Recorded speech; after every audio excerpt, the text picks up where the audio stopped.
start. We start at 9:30, so we actually 15 minutes early.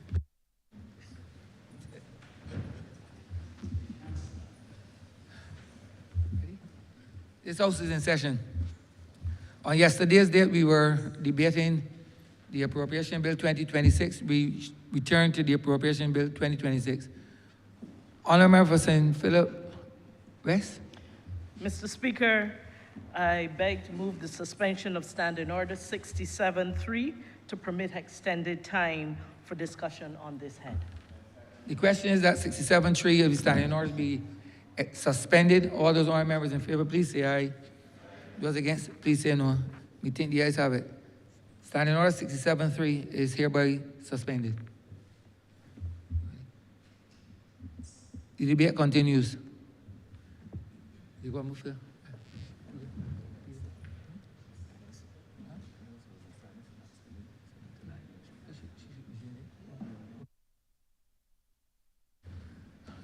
On yesterday's date, this honourable chamber was in Standing Finance Committee.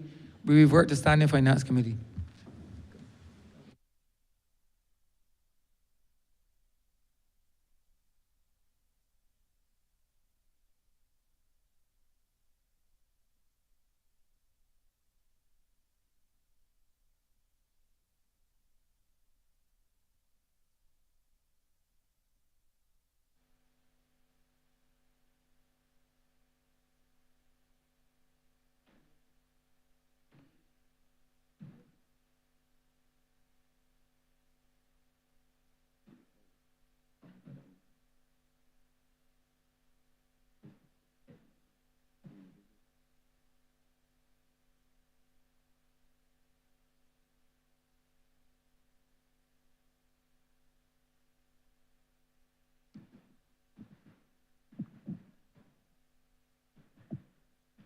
This Honourable House is now in Standing Finance Committee.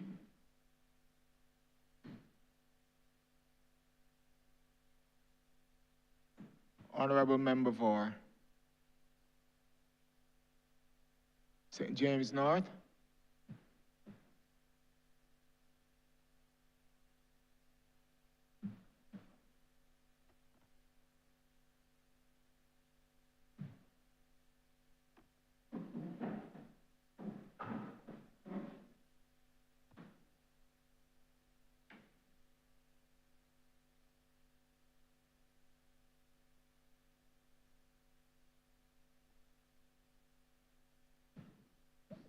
Honourable Member, you may proceed. Thank you very much, Mr. Chair. I now seek your leave and permission to call members of the Ministry of Education Transformation again. Permission granted.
Let me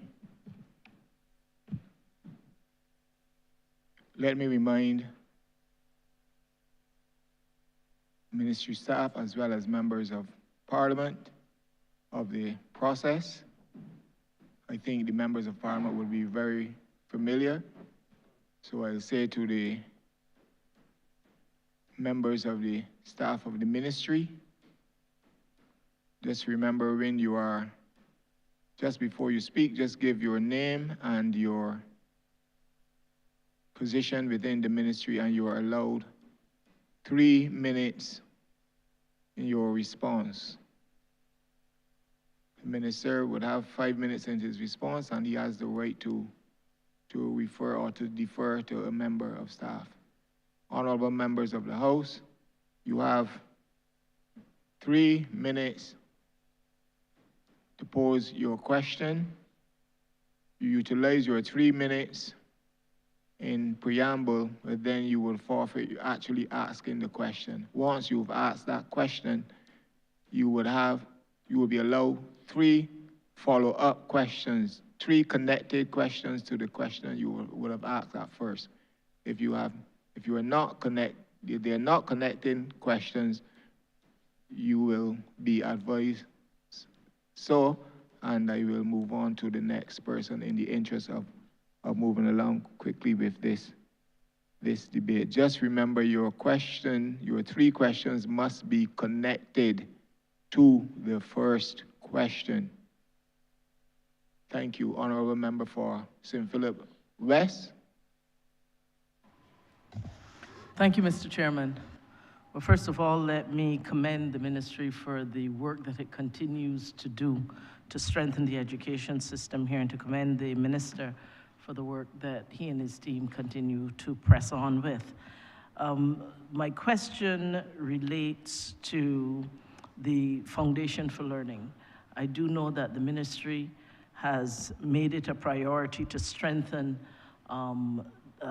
foundational aspects of learning, and that early childhood education is one of the areas of focus, and that being able to ensure that basic education is an important part of how we prepare our students to be better learners and to be more successful in the system. My question is, there was discussion about universal pre-primary that would certainly ensure that the foundational aspects of learning are inculcated at a very early stage, and that access for more young people would in fact be available in the early childhood stages.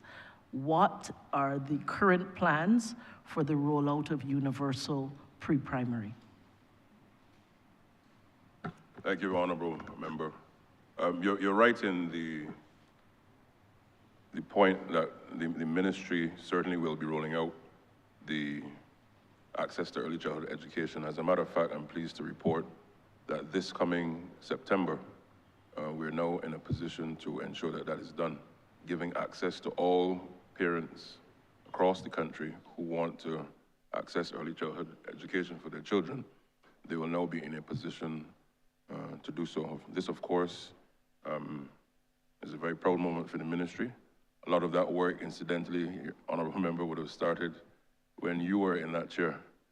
So let me also use the occasion to thank you for the work that you would have done in getting us here. But I'd also like to invite Dr. Christina Morris to also treat to a number of things in terms of the rollout, and also walking the country through how it is intended to work and the next steps. Thank you, Minister. Pleasant good morning to all. Thank you, Honorable Member, for your question. I am Christina Morris, Senior Education Officer, Nursery and Primary Section. And yes, we at the Ministry of Education are offering access to all 3- and 4-year-olds to be enrolled in our schools. And in this regard, we encourage all parents to register their children with us so that they can access quality early childhood learning. And the question may be asked, how do we plan to do this? We have identified, based on data available, that there is a possibility that 2,032 children who will reach the age of 3 by September 1st, that their parents could very well be seeking access and enrollment. We have accessed and we have assessed our spaces available in our nursery and primary schools.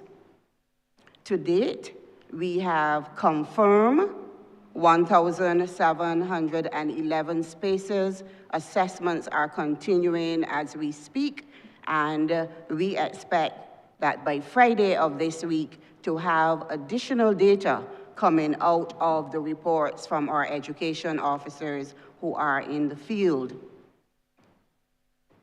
What else have we done, and what else do we have to offer? We have taken a look at our human resources.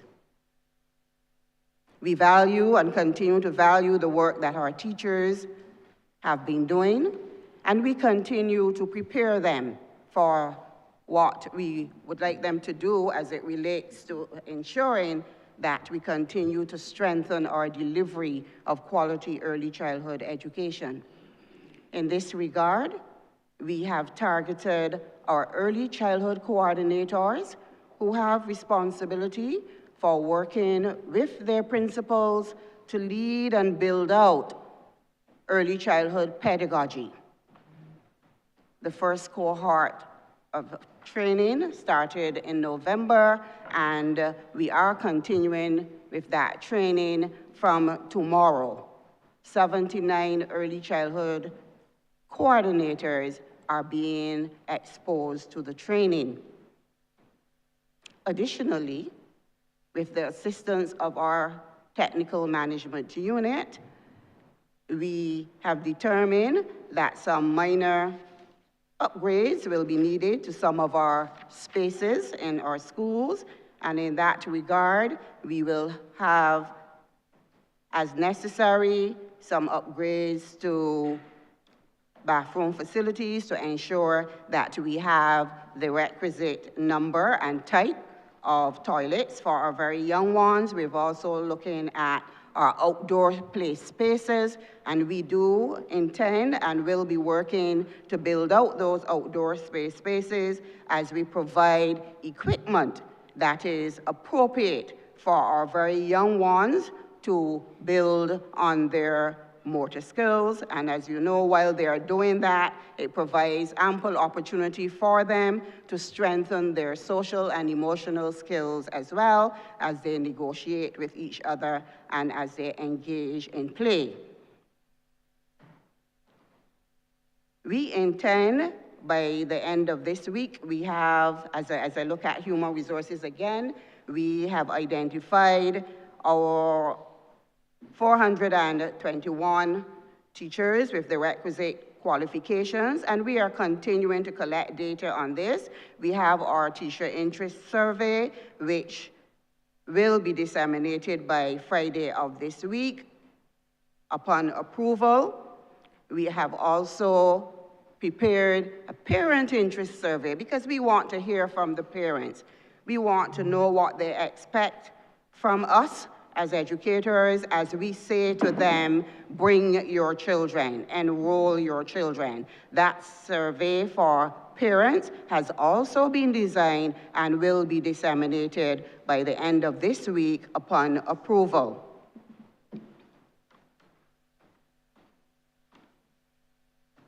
We intend to build out our early childhood education spaces. We intend to make them modern. We intend to make them aesthetically pleasing, and in that regard, we will build out those spaces with modern, colorful, appropriate equipment and the furniture to meet the needs of our 3-year-olds.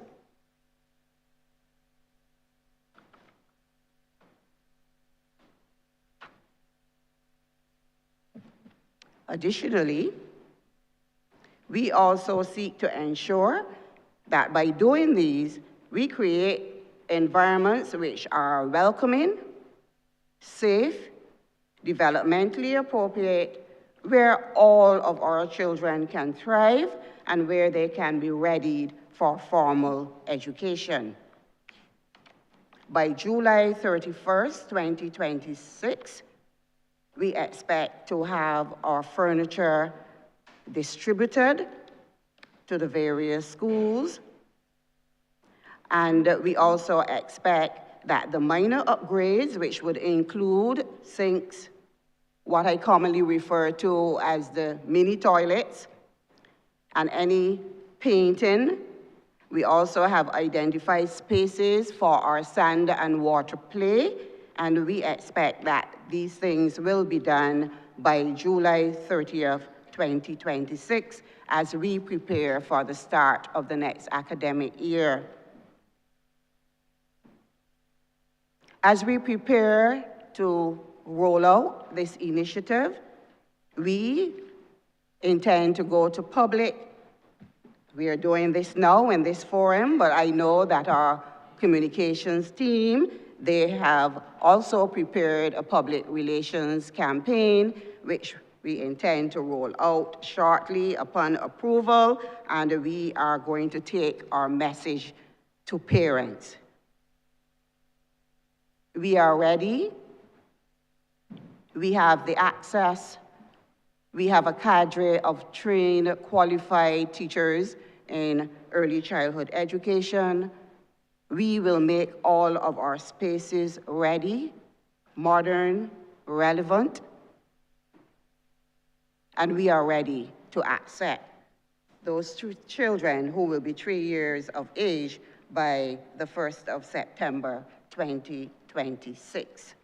Additionally, as part of our outreach and to let parents know.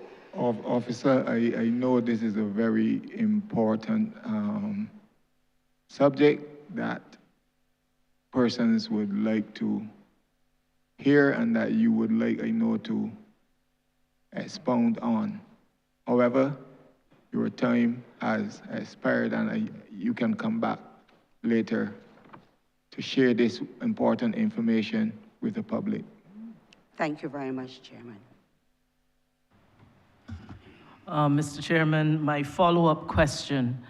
Now, recognizing that certain spaces have to be built out to be fit for purpose for the younger ones, my question to you is, which schools are going to be the schools that will receive, or will it be every single school will be able to receive the 3-year-olds?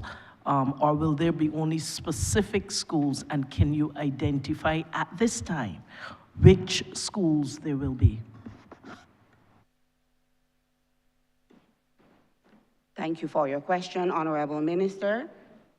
At this time, I'm unable to provide you with a specific list, but I want to say to you that all 12 of our nursery schools, the majority of our primary schools, which currently have nursery units, as well as some of our primary schools which do not currently have nursery units, but which we have determined has the capacity.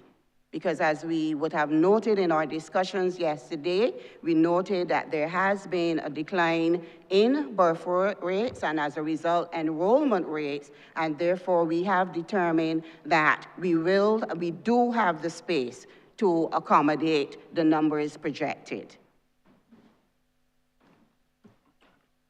Chair, through you, to the honourable member, let me also assure Parliament and the country that we're in the process of refining the list so that the country will be very clear as to, let me repeat that. I'm saying that we're in the process, of course, of refining that list. And I want to assure Parliament and the country that once that is done in very short order, that the public will be made aware as to what that will be and what it will look like.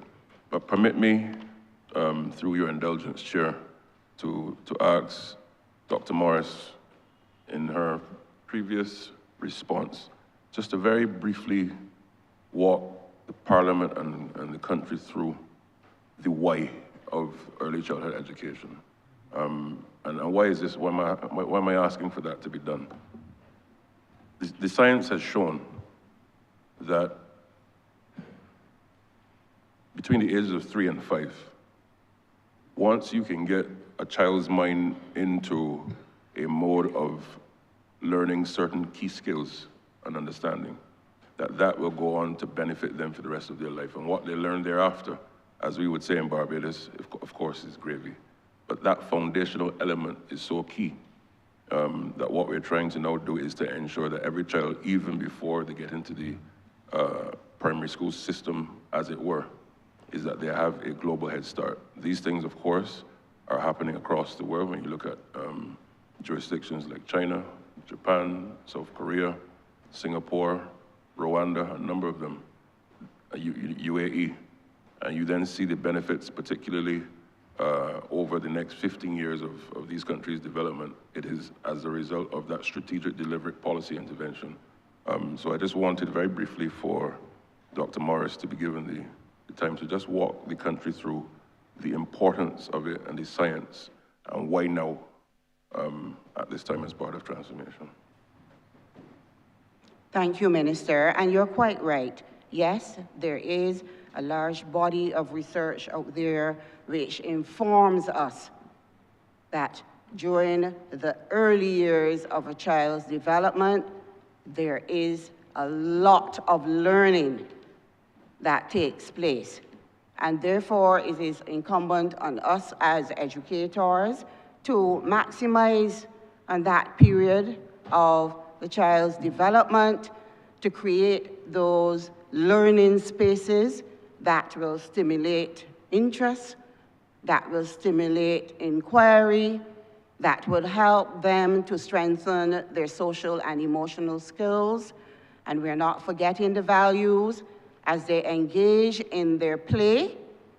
And this is another component of the program. We are insisting that the play-based approach is utilized by all of our teachers in early childhood, and as children engage in their play under being facilitated by their teachers, again, many opportunities will be provided for them to learn the values which we discussed yesterday, and for them to grow and develop all of those critical skills that are needed, not only to prepare them for formal school, but to prepare them for life. The play-based experiences will be grounded in our early childhood education curriculum, and this curriculum will be delivered by trained, qualified early childhood teachers.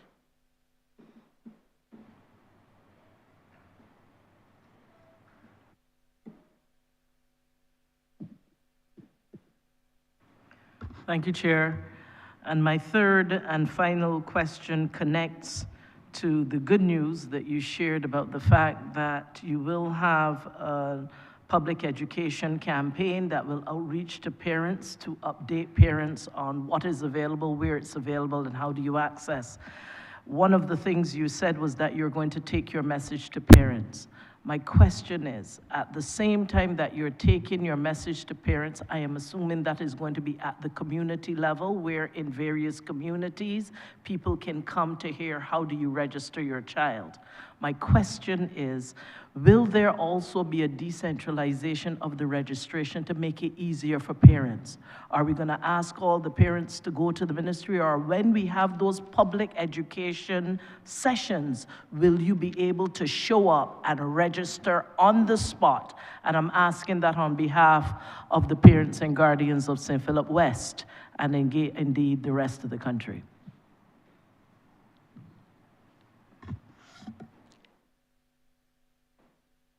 Yes, Honourable Member.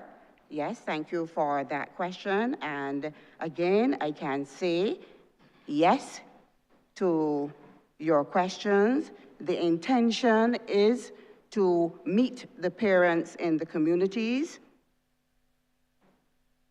We will be setting up and organizing our town hall sessions across the country to let parents know which schools are available for them to register the children. We will have registration forms available, and we will be there to walk them through, to have discussions with them as we prepare for the registration for the start of the next academic year. So we will not have thousands of parents coming to the Ministry of Education. We will be going to them. We will also be enlisting the assistance of our school leaders in this regard, and they will also be facilitating the registration process.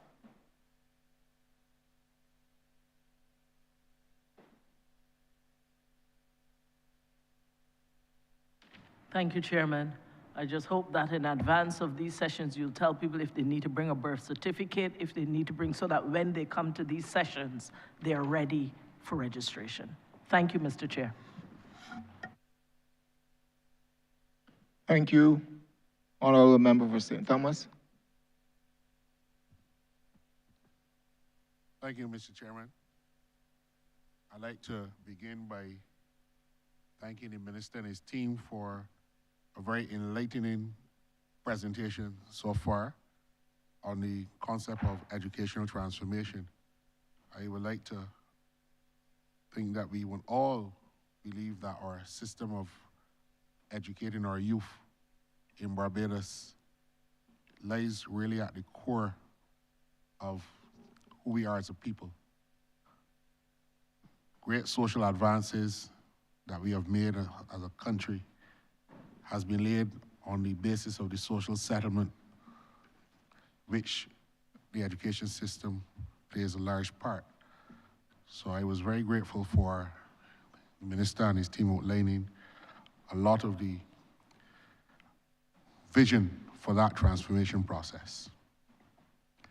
I understand from Minister's comments that there is the plans to establish an inspectorate in the school system, which will function to facilitate the monitoring, evaluation of the rollout of the curriculum and the school's programs, and also to do the counseling and coaching that is necessary from the central ministry to assist with public schools, and indeed in private schools as well. At present, the education officers fill that role. I'm aware that in the prior regrading exercise around the early 2000s, the regrading exercise did not adequately take into consideration the role of the education officers, to the extent that they were now regraded downwards below the rank of a principal. The very principal whom they are expected to supervise, monitor, evaluate. Indeed, education officers do make the recommendations for the appointment of principals at the public primary schools. So that it was an unfortunate occurrence where the metrics in the evaluation for the regrading place principals above the education officers who were themselves to supervise. And I am aware of instances where some principals were less than cooperative with education officers because they rank higher in the grading in the public service, and only the deputy and the chief would be senior. So I want to hear a little bit more of how that inspectorate will be rolled out. I know the minister has big plans and the ministry has been working on that. And I just want to hear a little bit more about that. I know there's a current regrading going on in the public service, and what efforts have been made to address those anomalies, which are not the fault of the Ministry of Education, but by way of the metrics used by the public service in determining that perhaps education officers were not in control of a large budget, and therefore, or as large as a budget as a principal. as one of the key metrics in determining the ranking in the public service. Thank you for your question, Honourable Member. You spoke about an inspectorate that will quality assure the education system. But we are moving away from that term because it's very colonial. So what we are focusing on is the development of a quality assurance framework where we will be analyzing the entire system. We'll be looking at the roles and responsibilities of persons within the system, and we will be co-creating standards that will help us to measure when we have a good teacher, a good school, a good principal, a good education officer, a good chief education officer, all of the positions within the system. And I'm happy to report that just about 2 weeks ago, we had an exercise with our education officers, master teachers, and peripatetic teachers, as well as with the principals to determine the standards for good teachers, good teaching, good leadership, what is a good curriculum. So when I spoke about co-creating, it is truly a co-creation where we sit together and we share with one another, of course with the facilitator, to come to a shared understanding of what these particular positions should be doing and what the indicators will be to measure. These meetings will continue over the course of the next 5 months, and we will be looking to start the first cycle around October, where we will be going into schools, and we call this a bit of a pilot, where we will be going into schools, the education officers, master teachers, PTs, accompanied by some principals, and testing the particular indicators. And then after that, we will look at our results and refine. But what we are seeking to do is to have a proper, solid, strong, quality assurance framework by 2028. So this process will indeed take some time. You also spoke about the regrading exercise that occurred I think over a decade ago, where the principals are now at a higher grade than the education officers. And of course, that was an unfortunate circumstance, but I'm also happy to report that just about 2 years ago, the Ministry of the Public Service embarked on a regrading exercise where the education officers, deputies, the chief education officers, and other persons within the public service were able to submit their roles and responsibilities for consideration regrading. So we're awaiting, of course, the outcome of that. But in the meantime, you mentioned also that there are some principals who give education officers trouble. And I recognize that, of course, through reports from a few of my education officers. But as I always share with them, the Education Act speaks to the role of the Chief Education Officer. And I always tell my team that whenever the education officers go out, they represent the Chief Education Officer, or they go in the name of the Chief Education Officer. And as a result of that, they should receive the full respect. And if they do not, of course, the Chief Education Officer herself or himself will step in. All right, so we are seeking to resolve that. But I will tell you that over the last 2 years, the issue with principals not complying has not really been an issue because the principals understand as well the roles of the education officers and master teachers and PTs, and those roles are roles to come in and help them, to improve their school environment. Thank you, Chief Education Officer. I was very heartened to hear about the concept of the co-creation or co-creating those roles and responsibilities between the principals and your team. And it seems to me that you're moving very swiftly in terms of not seeing officers in the service based on their ranking, which, as you may agree, will be more a colonial concept or concept of the past. But you're all partners in educating. Just another question that I have, and I have one more after this.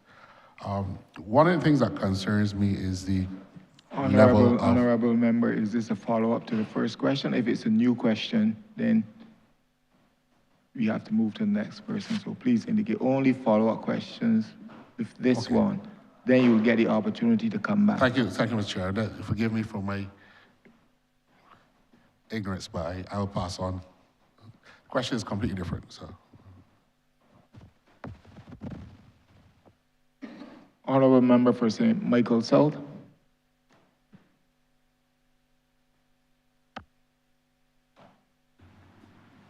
Thank you very much, Chair, and good morning to the Minister and the team. Minister, I was reviewing the estimates, and I noted a number of references to things related to digital technology. Under sub-program 302, the Education Sector Enhancement Program, I think it was supposed to be, but when I read the actual fine print, you may want to relook at that. But the bigger point is, when you look at your estimates, together with allocations for servers, network upgrades, software acquisition, digital learning infrastructure, all across the school system, it is clear to me that the ministry is banking a lot on the digital technology and digital revolution. I heard the chief say yesterday that we are not at the point yet where we are at capacity, or we're not at that point where it's too much. And I take that point. But I want to know, to what extent are we really measuring the returns of these digital interventions, and whether these investments are translating into improved teaching delivery, which I think perhaps is the point, the digital competency of the students, and how are we in real terms measuring the learning outcomes, which I believe ultimately is the point. So how are we equating and relating these digital interventions to real life progress? And I suspect, as I did yesterday, my question is also tied, this is in the school, but my question is also tied to the idea of real life. You know, to what extent are these interventions preparing Barbadian students for the real world? Now, I've seen, even in my own small little interventions where I ran some community-based programs, the provision of a device does not equate directly to one's learning in that space.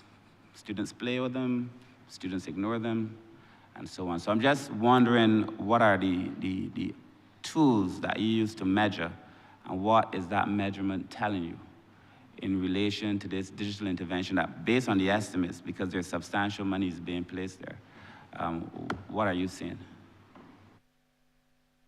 Thank you, Honourable Member, Senior Minister.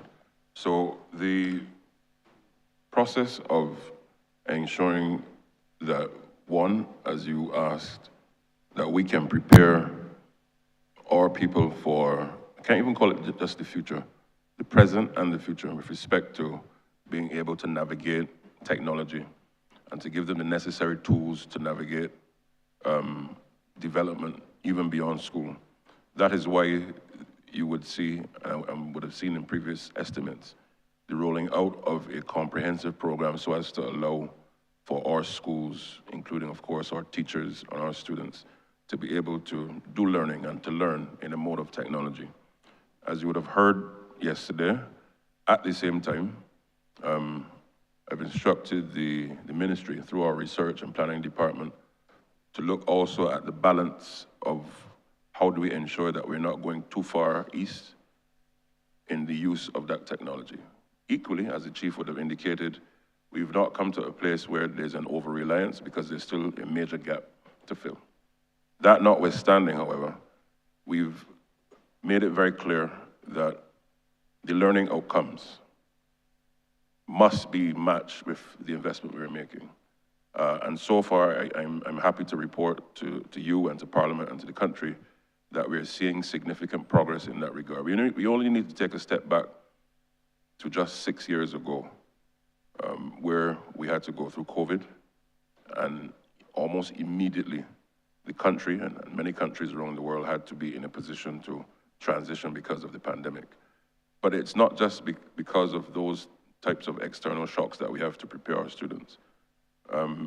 Most of the jobs that we currently have today in the world, and there was an ILO report, I wish I can have it here now, but when I was at the ILO, there was a report which indicated that the skills necessary for the next 20, 30 years of the global workforce will require a significant shift, not just in terms of curriculum, but in terms of the actual tools of learning and everything, and therefore technology is a key part of that.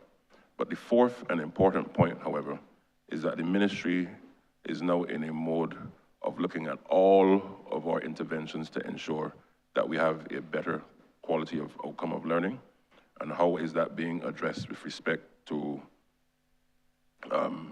the outcomes that we want in terms of grades, in terms of confidence, in terms of all the outcomes that we would outline yesterday, for example, that must be part and parcel of the transformation.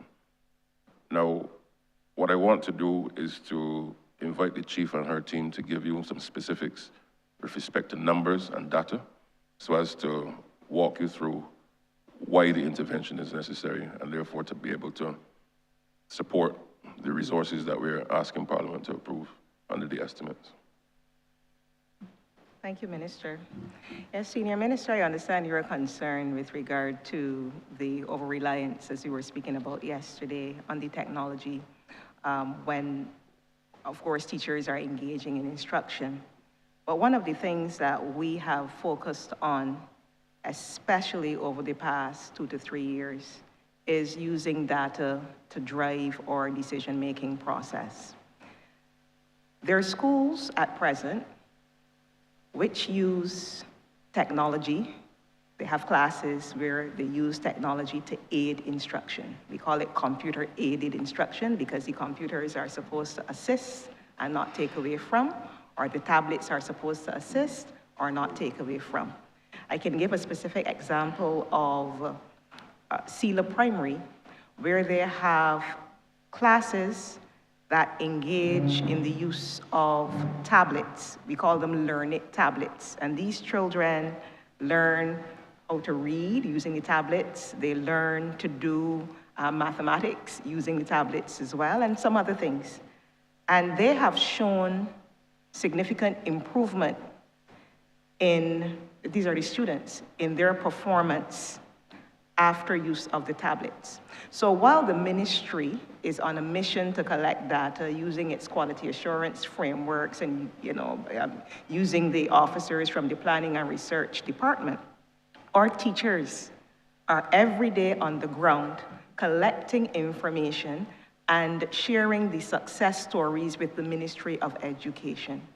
And very soon, you're going to see a lot more Learn It tablets within the education system, because we recognize that at least one school, and I only mentioned Sela, there are other schools that are using the Learn It tablets as well, but this intervention is really helping our children to achieve what we want them to achieve.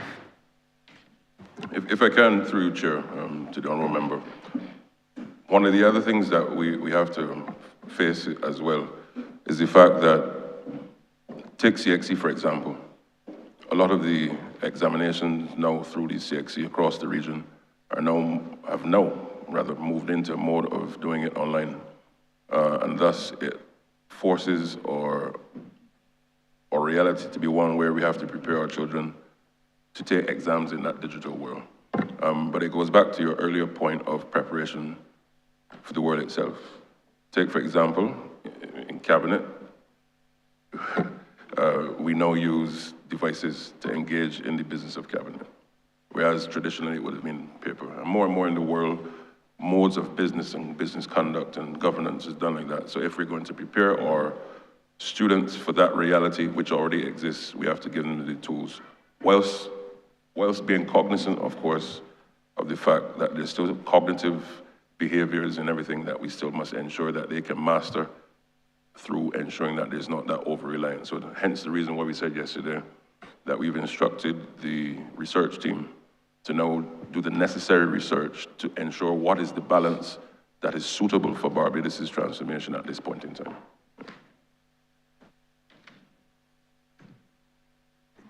Chair, may I continue? So my follow-up question is this, more specifically then. During COVID, when we definitely had to rely on digital technologies for delivering education, there were many gaps that became apparent.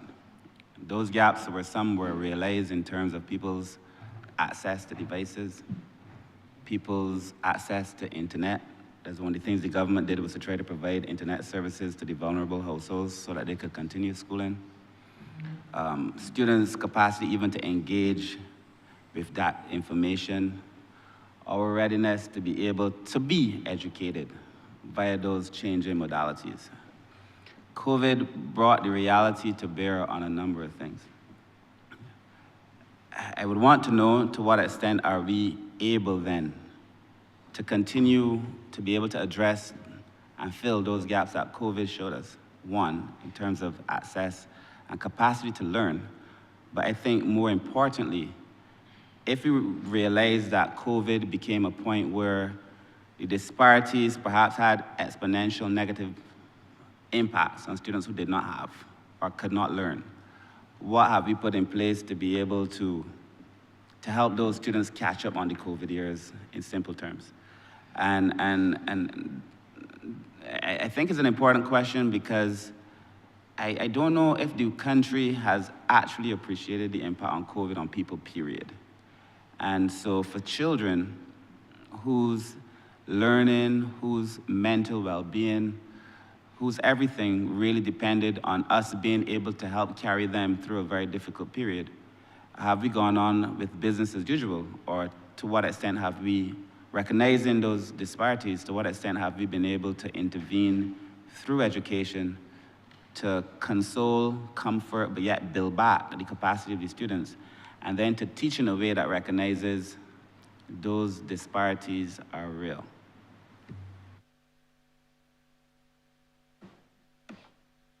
Thank you for the question, Senior Minister.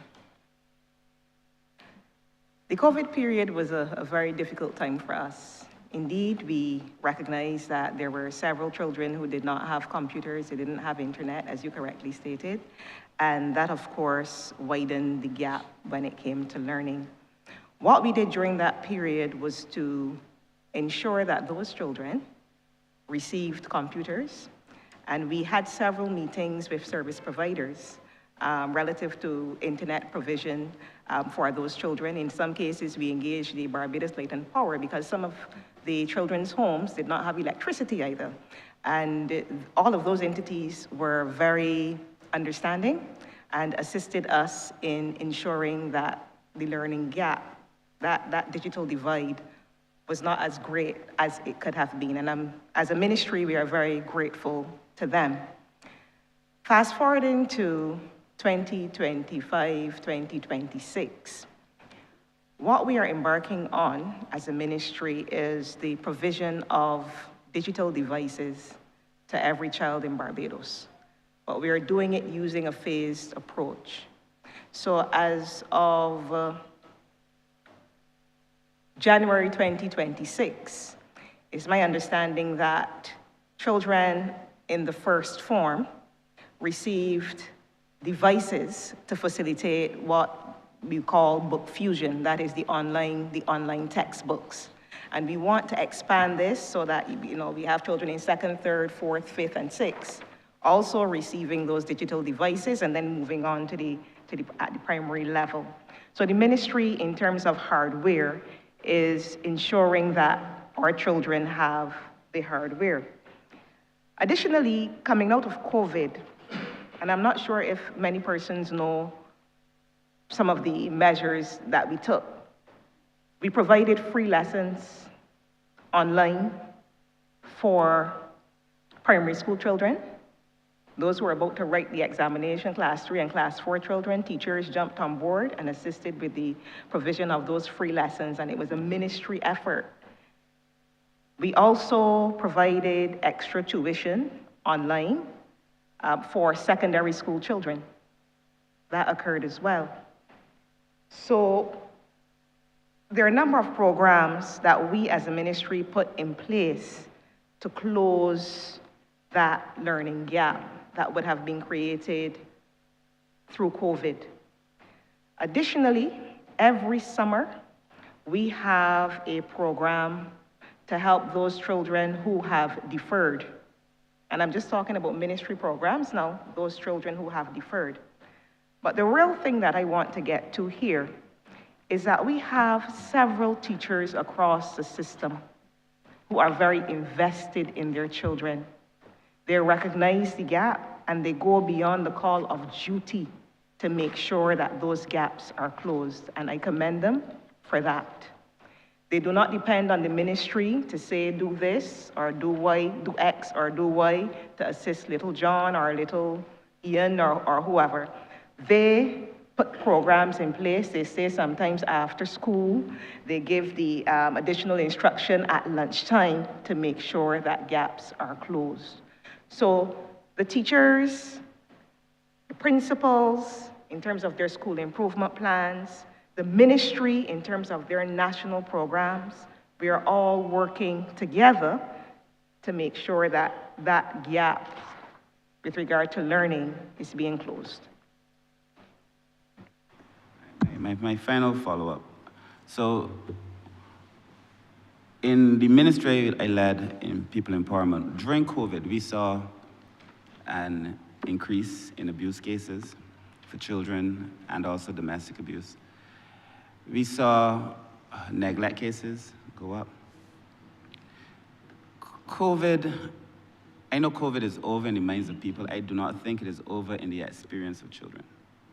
And I really don't think it's over in the experience of the population. And so my question is twofold. My follow-up question is really a twofold question, and it's still in the digital space. I would like to know what the ministry, in terms of the impact on COVID on the children during that period, what have we done? And perhaps it's a question also to involve the psychologists, but to what extent have we been able to help the children cope with being out of school for 2 years? There are a number of things associated with that.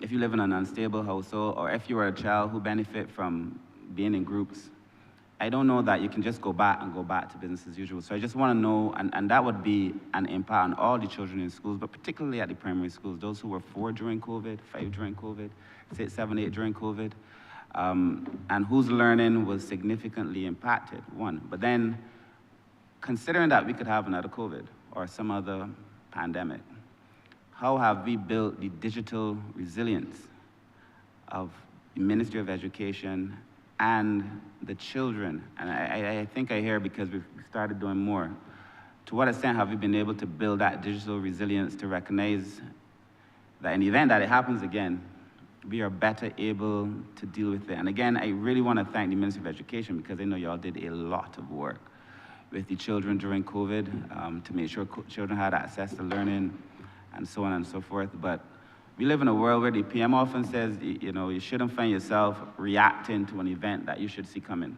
And we could bet our bottom dollar that there's going to be, at some point, another pandemic. So to what extent have we built the digital resilience to be able to cope with that? And again, how have we made sure that we have done as much as we could for those lost,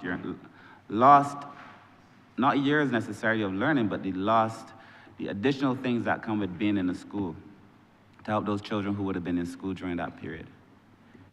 Chair, that's my final follow-up.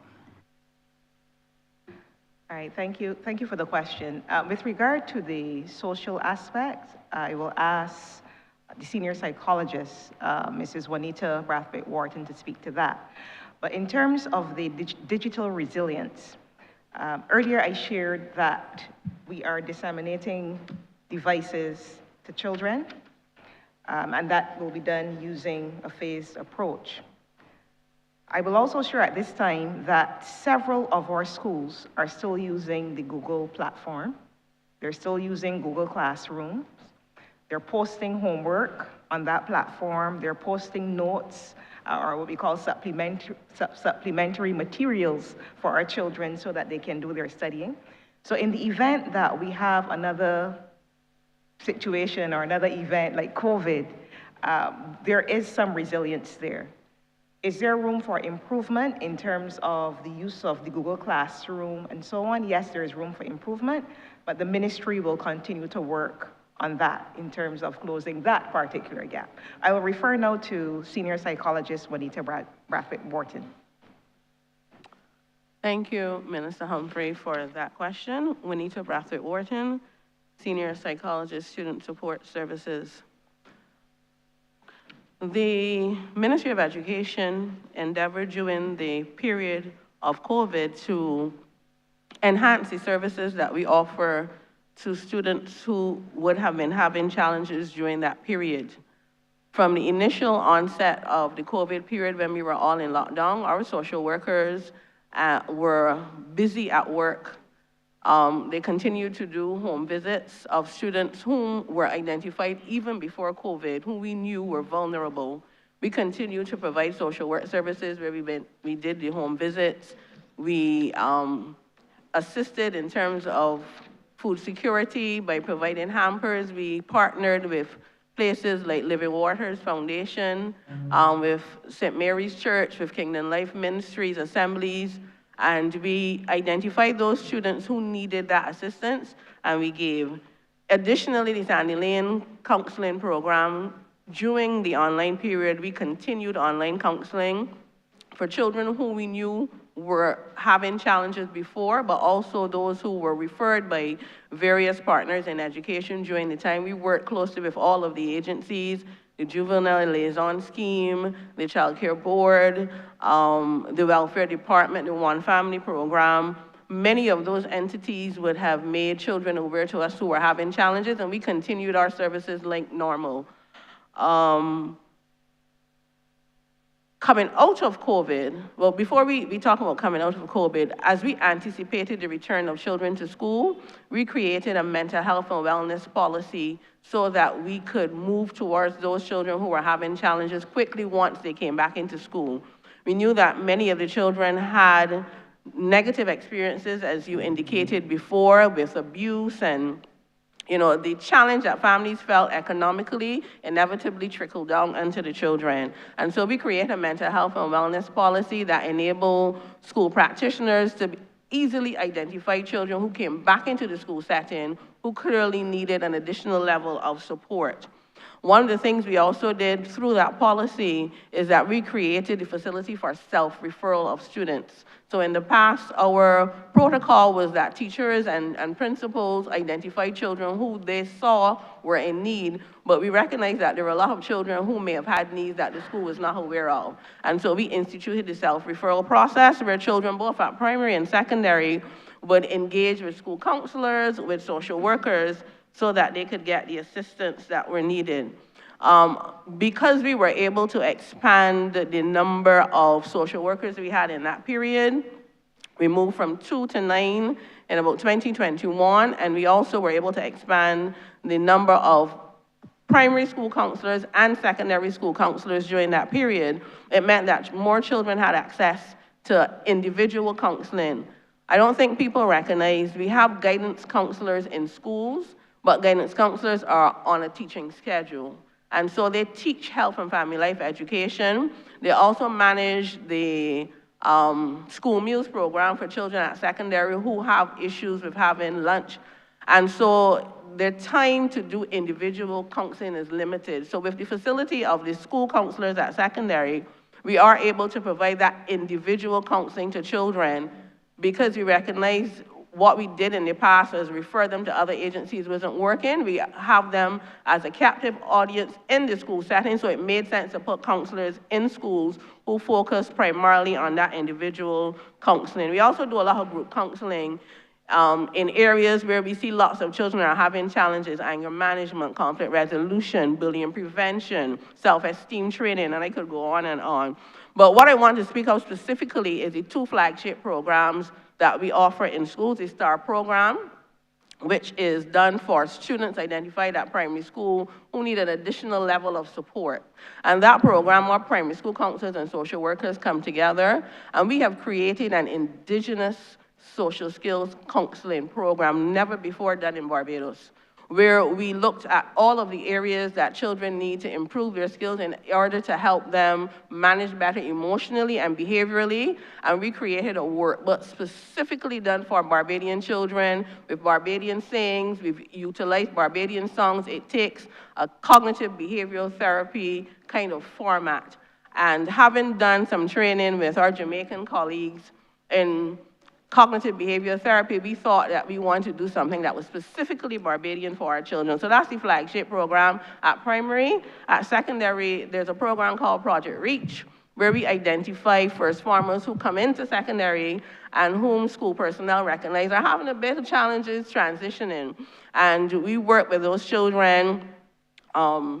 We look at resilience, we look at empathy, we look at ambition, we look at confidence, we look at hope. And last summer, we actually engaged one of our members of parliament here, Ms. Tyra Trotman, who also presented to that program. It was very well received, and based on the assessments that we've done, those children have gone into second form and have mostly been able to settle well. That's a snapshot.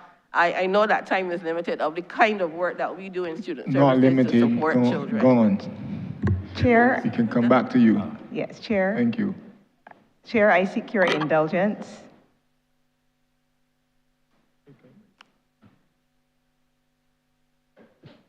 Chair, I seek your indulgence. I want to call on Andre Hines, who is the Manager of Information Systems, because we want to add to the point that in addition to providing devices, we had introduced a digital literacy curriculum in 2023 to make sure that our children are resilient. And I'm going to ask Andre Hines to talk very briefly about 2 more points with regard to what we're doing re-resilient. So, Mr. Hines? Well, Mr. Hines comes, Chair, I just want to say, no question, but based on what I've heard so far, perhaps the ministry should consider, given the scale of this response and the nature of it, documenting in a formal way this as a lesson in resilience. And perhaps it would help Barbados in the future for future disruptions, but also other small states, because we may not always be the players in this space, but the response thus far is very heartwarming, but I fear that in Barbados we just do not write enough, and that perhaps is a way this should be documented formally and kept and shared for other people. Yeah, I completely agree with you, Honourable Member. And it goes to the question of ensuring that we can use Barbados as a model for what the future of education looks like anywhere in the world. Just one quick point before your indulgence, Chair, for Mr. Hines to take the floor. You raise a very valid point with respect to ensuring, and that comes to your documentation point. And I made a number of points which perhaps we must now settle within the ministry very quickly. One is the continued training of our teachers, for example, with respect to the use of technology in learning. Second of all, ensuring that capacity is constantly enhanced, but also monitored and tested. Because it's one thing to train, as you know, being a social scientist, but if you don't test it to see if it's relevant to the changes, then there's always going to be a gulf. And therefore, monitoring the delivery with respect to outcomes and looking to see, okay, we've made this intervention, how has it improved or not improved this outcome? And thus, there's that accountability, which is point 6 we have raised yesterday, so as to ensure in the system that we're constantly in a mode of seeing the progress. So, Andre.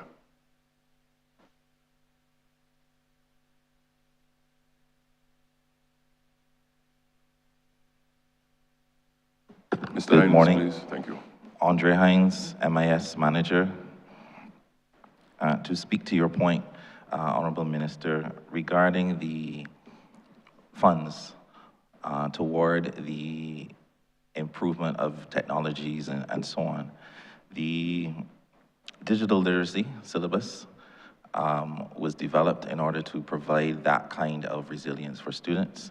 As you realize, coming out of COVID, we were asking children in primary school to check their email. And that is something that was very foreign to them. So we would have taken the steps to ensure that students would be able to work in a digital space. We are going to be using the funds, of course, not just improve the infrastructure, which would include the devices, but also the network infrastructure at the schools, the internet access, because we realize that students have to be immersed in the environment in order to better cope with the world ahead of them. And also, it's about the teachers as well, because we realized during COVID, yes, students were immersed in this digital space, but also teachers and parents. So we've also invested, or will be investing money to assist teachers as well, giving teachers devices so that they can work in digital spaces. And of course, that also creates opportunities for parents to learn as well, as students go home with their devices and they can start to interact with how to work in the digital space.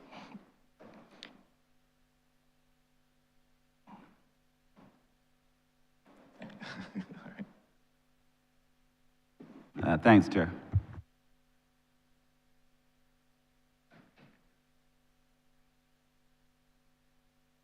Honourable member for the City of Bridgetown.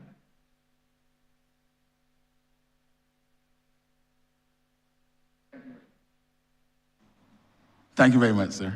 And thank you all, City Minister, for your indulgence. As a member for the city, I just want to ask two simple questions. One, Wesley Hall Junior School, the state of affairs with respect to repairs thus far. And secondly, I sit on a committee that stakeholders, respectfully, teachers' unions, and other stakeholders, they complain of teachers' safety at the school plant. In fact, violence on teachers. Yesterday, you did mention about a total reform of the Education Act. And when you look at it, if a parent goes onto a school plant and assaults a teacher, the fine is only $500 and 6 months in prison. Huh? Or 6 months in prison. I'm wondering if, in your review of the Education Act, that we will look at this provision, which is a 1982 provision, in going forward, so we can strengthen that provision, really to make it, well, in terms of making a parent think second of going onto a school plant to interfere or assault a teacher. For example, making it having a deterrent effect. Those two questions I really want to ask, and of course to ask the ministry's position on it. And finally, in my other life, I recognize that a lot of 16-year-olds just out of school get charged for simple possession and even murder. I heard your team spoke about early intervention, and I'm beginning to wonder whether the early intervention methods, if they are aggressive enough, really to treat to these 16-year-olds and those coming through the school, because from my experience, when I interview them, my information is that they had a lot of clashes at the school, but they still went through the system and they end up in the criminal justice system. So I just want to hear your views on it. Thank you, Mr. Chairman. And of course, I want to thank you for grading City School. All right, thank you, Honourable Member. Let me first treat to the issue. I'll invite my team at different points to intervene to the different questions. But firstly and frontally on the issue of the interventions in school, particularly with respect to deviance and deviant behavior and the manifestation of different things that we're seeing. It is the ministry's position, and we have been doing it, to ensure that our children one, have a safe space within school to function. Of course, our children manifest behaviors in many respects in ways that we don't want them to do. But there's also a broader societal issue that we as a country must confront. Yes, of course, the time spent in school is significant, but the ministry has been working with other agencies of state and also communities and non-governmental organizations so as to ensure that the behavior that is happening in our schools can improve. Two, and importantly, when you look at what is happening, there's a clear stance on violence in schools from the ministry and certainly the government, a zero tolerance. But what has to happen, or what has to continue to happen, is equally parents and families must also take a level of responsibility with respect to the behavior of their children or their ward. Yes, the school has a major role to play. They're, of course, with us between 8:30 to 3, 4:30, depending on what activities there are. And whilst, of course, the ministry will work assiduously to make sure that there are programs and early interventions to treat to the behaviors of our students who are in the minority, first of all, acting in a deviant way. And my staff will treat to that. The message has to go out that parents have a responsibility to work with the ministry in ensuring that when their children come to school, that they are there to learn, they're there to study, they're there to gain an education. And the reason why I'm prefacing it this way in response to your question, a very relevant question, is that oftentimes there is a view that the government or the ministry can solve the problem of deviance in schools. And that cannot be the solution. And therefore, what is necessary, and I'm prepared as Minister with responsibility for education, to talk with the country and the parents in particular, and the students, to ensure that they understand how do we navigate this space. Yes, there are interventions which my team will speak to, but it mustn't be the belief, not suggesting that that's what you're saying, but there mustn't be the belief that the Ministry of Education and the schools must now cure a lot of the deviant behavior that we're now seeing in society. But equally, we have a role to play. And I want to briefly invite the team to treat to that. But two, I'll also invite them to speak to the issue of Wesley Hall and to give you an update. I know, of course, that's in your area. And to say to you that we are happy on the progress that has taken place so far, and we will continue to ensure that that school is not just fit for purpose for teachers and students, but to also be a beacon, as I said, similar to what's happening at Wilkie Cumberbatch in the DPM's constituency, the future of what education will look like through continued refurbishments. So I invite the PS, one, to treat to the issue of Wesley Hall, but two, to call on the chief and her team to speak to the broader issue of deviance in our schools and what are the interventions that we've been making, but also what now needs to be done to close the gaps as well. Good morning, Minister. Thanks for the question. Wesley Hall, work is progressing, as the Minister said, quite nicely, because at the end of the day, we want to, as I said yesterday, we don't just want to be tinkering with schools. We want to make sure that when the school plant, and it's not just the building, but the entire school plant is ready and is handed back over, is finished and is handed back over to the students and the staff. Staff being teachers and support staff, that the school is a welcoming environment and is a place that they're proud to go to each and every day.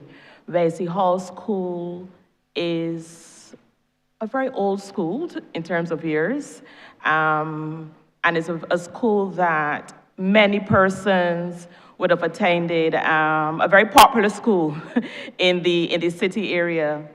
And as the chief would have said yesterday, we want to make sure all of our schools are good schools in every way, And we are working to ensure that when it is handed back over to the staff and the students, that is welcoming, it's inviting, it has those resilient qualities.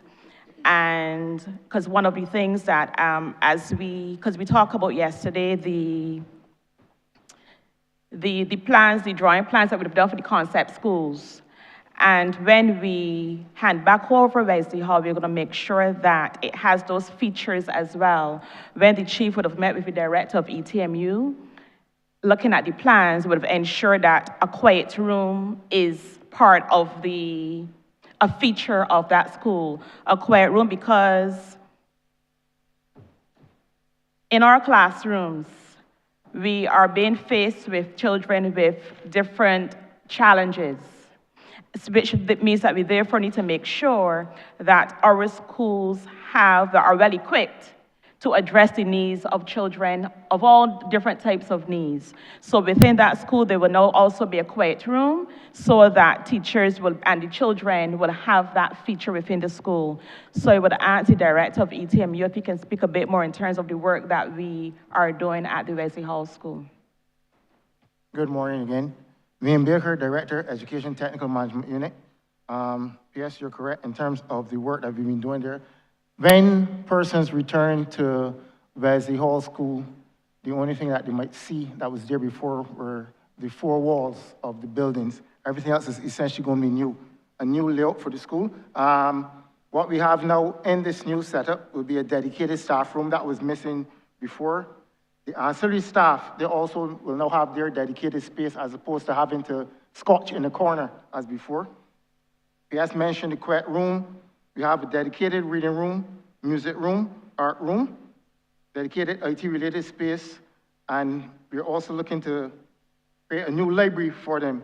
And one of the other things that will be happening is a new office for the principal. What was there before, the principal did not have a private space if he had to conduct meetings with either parents or staff. It was shared with other persons. So now what we have is a dedicated office which, fit for the principal to allow him to conduct his business. So that's all part of what will be happening. And along with that, we will be making sure that the entire grounds of the facility are up to scratch and really welcoming for the students and staff when they return.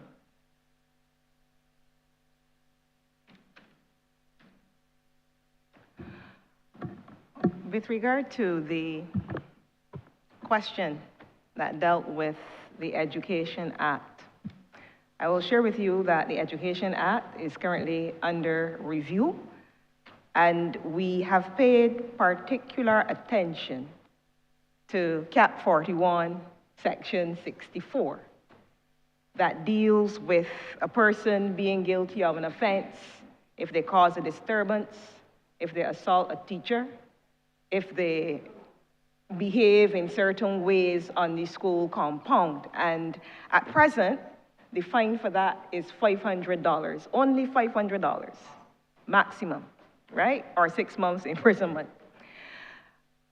As a ministry, we have engaged the Commissioner of Police and the Barbados Police Service, and I'm very grateful to them because they have been cooperating with us. We recognize that there are some parents who feel that they can go on the compound and behave anywhere that they want. But the commissioner has shared with us, yes, that they will give us the assistance by enforcing that particular law. And the Ministry of Education Transformation has a zero tolerance policy when it comes to parents going on school compounds, or anybody for that matter, and behaving in that kind of disrespectful way. The schools are institutions of learning, and this is not only formal learning, but children watch the behaviors of teachers and parents and others, and we don't want that kind of behavior in our schools at all. As a result, within the Education Act, we have proposed that if a parent or anybody goes on the school compound and assaults a teacher or assaults a pupil or causes a disturbance, that instead of the $500, they will have to pay $5,000. That's the proposal. Of course, we have to meet with the unions and the parents and other stakeholders. We have to engage in a lot of discussion before it's finalized. but we wanted to put a sum there, a sum of money that will scare people so that when the police service comes and the person is charged, they know they have to look for some large amount of money to fork out and not just $500. So that is a very serious thing for us. We've paid particular attention to that. Now, you mentioned the fact also, Minister, that at 16 years old, you're seeing children being charged for this or being charged for that. And yes, we have been seeing that. But I want to take you through this process. The child is 16 years old now. It means that the child started school probably around 2015, and if they did early childhood, around 2012. Between 3 to 5 years old, that is the formation of the child, and this is why we are pushing universal pre-primary education, because we want to make sure that our children have a firm foundation in terms of the knowledge, the attitudes, and the skills in order to be excellent. Thus the reason now for transformation, because at 16 years old, yes, you will try, you have the community trying to, the child is competing between the community and what is happening within the education system. We will continue to work with these children. But what I will say, we recognize that it is a problem. It could have been worse, though, if we did not have all of the interventions that we have had over the past 5 to 7 years. Because the number of interventions that we have had in terms of the psychosocial aspects, where the psychologists and the counselors and the social workers are trying to assist these children, that number has been very, very great. So we would have a lot more 16-year-olds committing these offenses had we not had these interventions. That is my take on it. But what I will say, as part of the education transformation agenda, we are trying to get to the root of the problem. And we have identified a 4-tiered system that can help us to do that. The Deputy Chief outlined yesterday the VIBE program, which is a school positive behavior management program, values-based, inclusive, behavioral excellence, and empowering learning environments, where the standards are made clear, the school itself helps the child to develop, and so on. So, setting the standards. We also have in draft the school code of conduct. There was a code of discipline before, but we're looking at a school code of conduct. So we're not only looking at discipline, but we're looking at rewards and recognition for our children and the roles and responsibilities of those who we entrust to take care of our children. So we are trying to be preventative first. Then, if that doesn't work, we'll have to look at in-school suspension. If somehow the in-school suspension isn't enough, we'll have to look at the out-of-school suspension. If that isn't enough, we'll have to then look at possibly a day school for the children, which we have in the form of the New Horizons Academy. And if that doesn't work, then we will have to look then at the next level, which is a residential. And you would have heard on the 12th of August, Minister Chad Blackman speak about the fact that the ministry is indeed looking at the building out of a residential facility. So there are a number of, we are using a strategic approach to deal with these matters.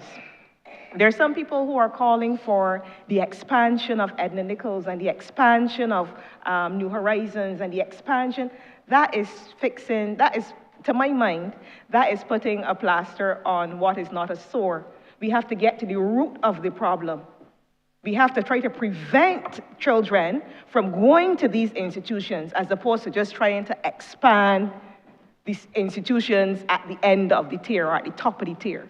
Right? So this is what this ministry has been working on for the past 3 to 5 years, and this is what we will continue to work on during the next financial year and moving into the next 5 years. Thank you. Let me also intervene here again, Chair.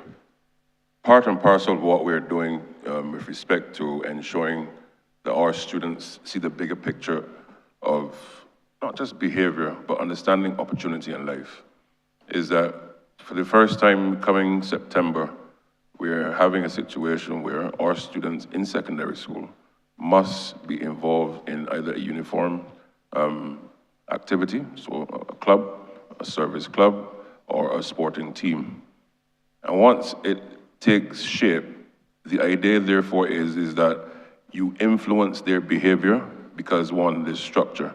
Our young people, irrespective of their background, their family circumstance, and pressures that come to bear, all have talents that we must now unleash and to shape them and to give them the opportunity. And that is why that intervention is so key, and that is one of the things that we are rolling out once again for the benefit of the country. All students in secondary schools will now have to be involved in either a uniform activity in our schools, a sporting club, or a service club, so as to ensure that we build the character and build the resilience that we're talking about in a structured way. And more often than not, as you can see, throughout our history, young people who have been in schools involved in activities with respect to, let's say, the cadets or in a football team or cricket or Kiwanis or whatever, key club, more often than not, these are the students who go on to excel. And therefore, once we therefore make it part of the co-curricular framework of school, the intention is to ensure that we can now see a reduction in that type of behavior. But I also want to say, Honourable Member for the City of Bridgetown, you are certainly well placed to work with the ministry given your capacity with responsibility for crime prevention. So I welcome the opportunity, continuing from the work that the Honourable Member for St. Michael's South would have started when he was in that chair.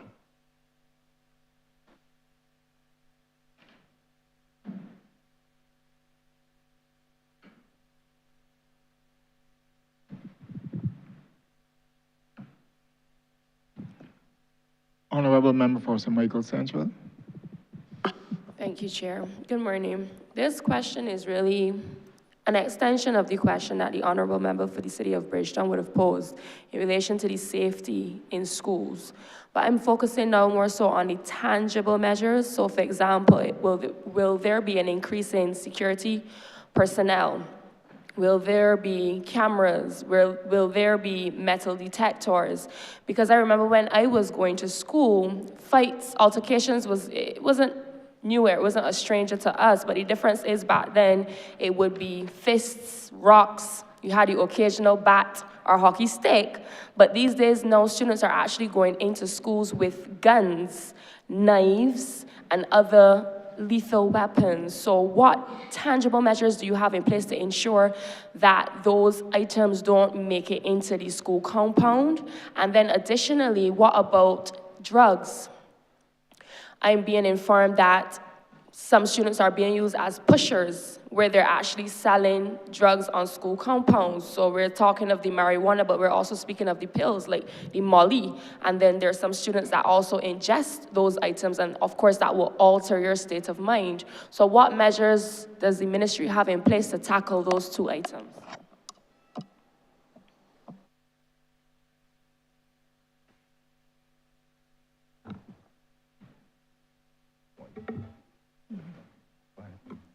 Julia Beckles, Deputy Chief Education Officer. Good morning. Thank you for the question, Honourable Member. As it relates to the strategies that we have been employing, I can say to you that principals and their teams have been doing much to keep our schools safe.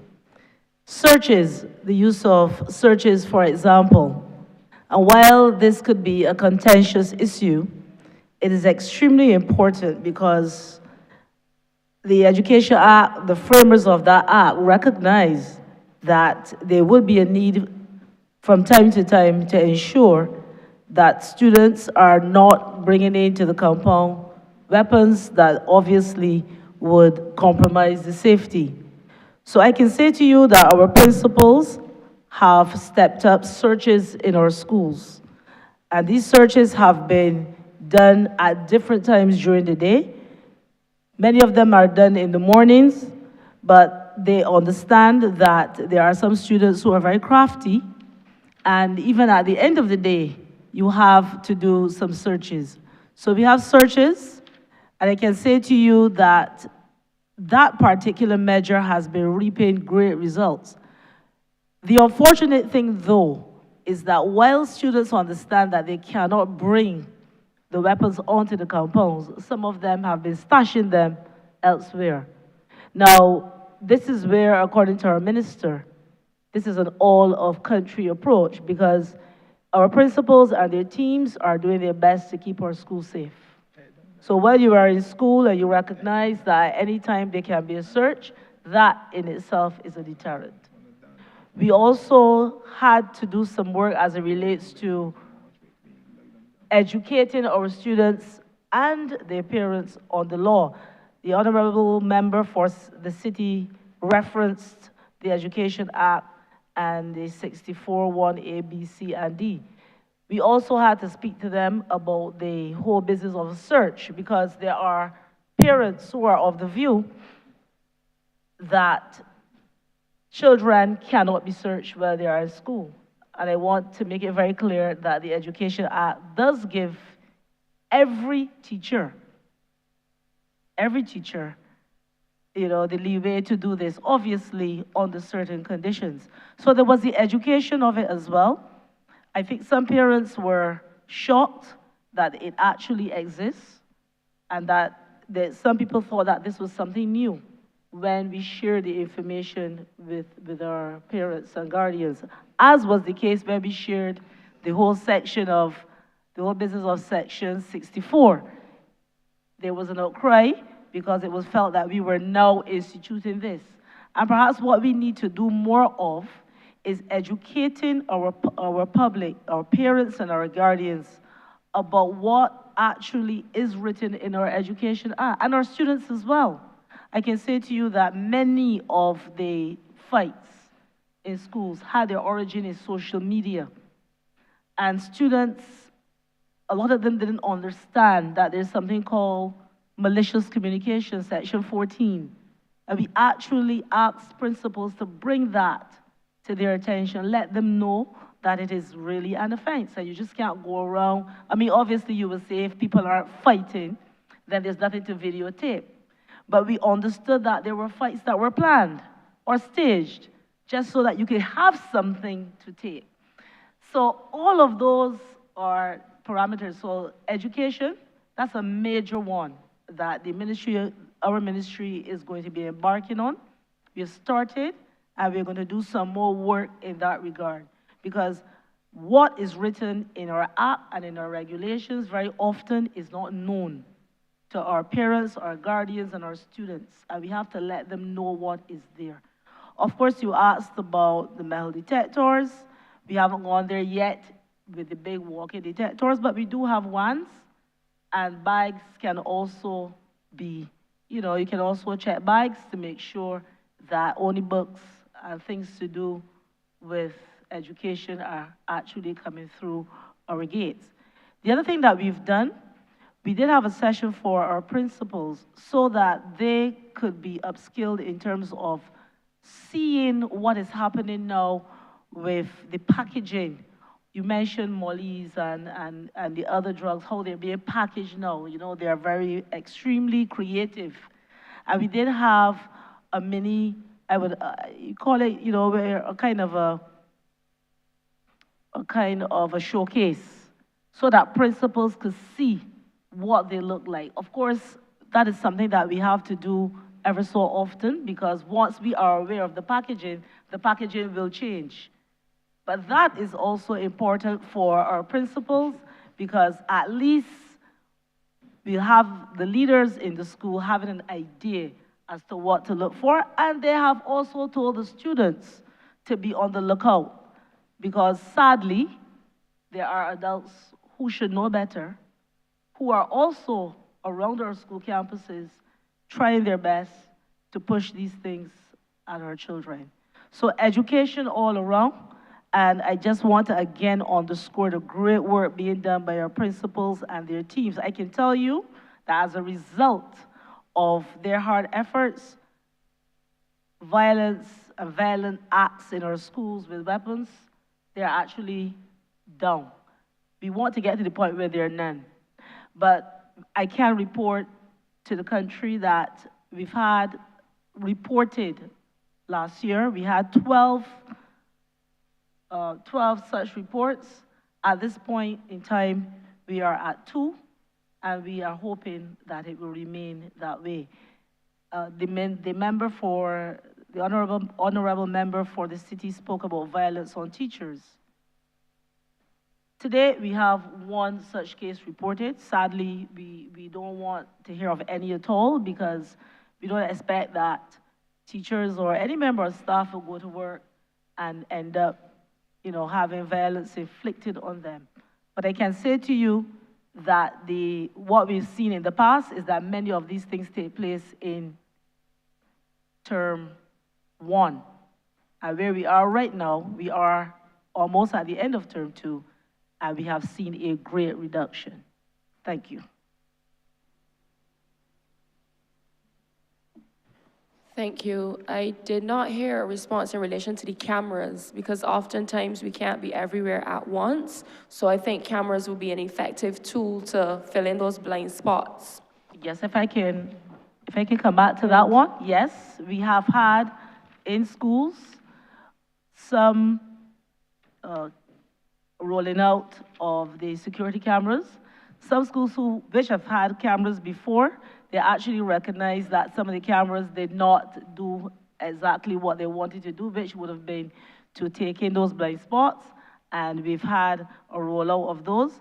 We also have in the newly installed, erected guard huts, we are also ensuring that there is the ability for the guards to be able to have the camera footage right there in the guard huts as well. So yes, that use of the technology is being rolled out as well. Thank you for that. Let me also just intervene here, Chair, to the honorable member.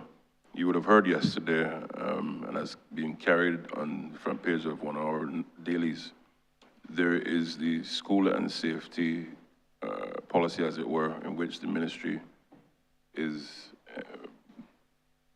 ensuring that the framework with all the necessary stakeholders, police, parents, persons in technology, a wide array of stakeholders, because the issue of security and safety in schools is a very wide area. And there's no one entity, there's no one solution that can cure deficits that exist. And the ministry has recognized that that comprehensive approach is needed, hence why we've now embarked in that direction, so as to make sure that, first of all, there's safety at school for students and teachers. But to the broader question of ensuring, and I guess it's all linked to the issue of violence in schools, we have to continue with the zero tolerance, and the framework will go and take one part of it. But it is a broader issue of ensuring that we can treat to the issue of ensuring that deviance and deviant behavior is treated at source, whether it be at home, whether it be in the communities, whether it be in school. Because simply what pans out in our schools in many respects, when it happens, is as a result of things happening from outside of our institutions, but it plays out in our school. Yes, we have a duty to make sure that our schools are safe, but equally, I want the country to also understand that the Ministry of Education has to work with other stakeholders in curing these deficits where they exist. Thank you. I was just informed that there are actually pens now that are vapes. So you look at it and it looks like a pen, but it's a vape. And similarly, there are knives as well, that if you pull the cover, it's a knife, but it looks like a pen. So I just thought that it might be useful to share that information so we can get that out there as well. Thank you.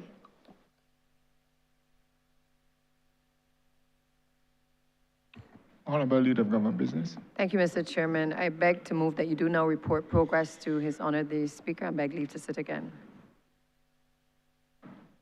The question is that I do now report progress to His Honor the Speaker and beg for leave to sit again. All honourable members in favor, say aye. Honourable members against, say no. Methinks the ayes have it.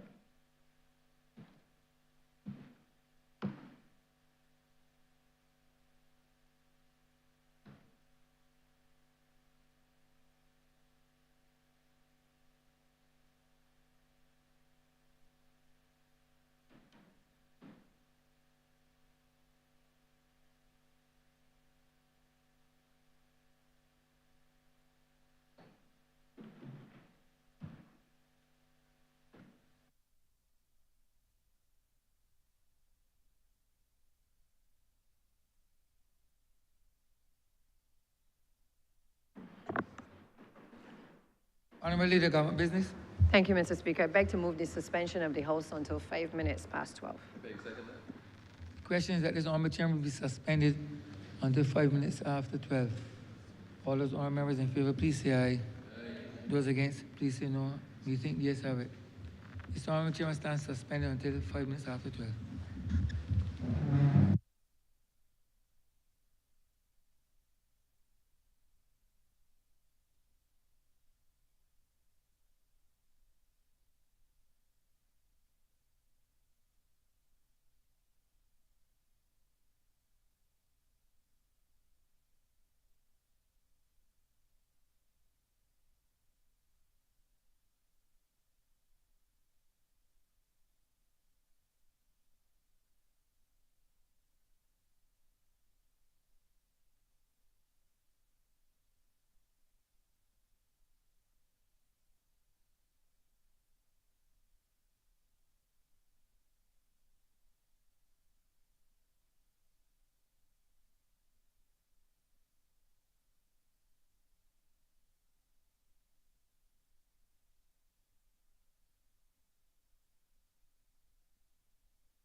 This sitting is resumed. Prior to the suspension, we were debating the Appropriation Bill 2026. We returned to the Appropriation Bill 2026.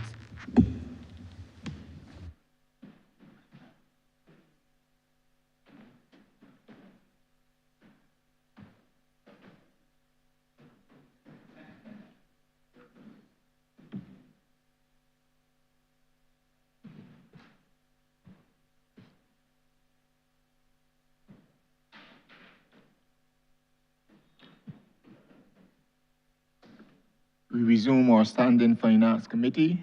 Honorable Member for St. George South. Thank you, Mr. Chairman.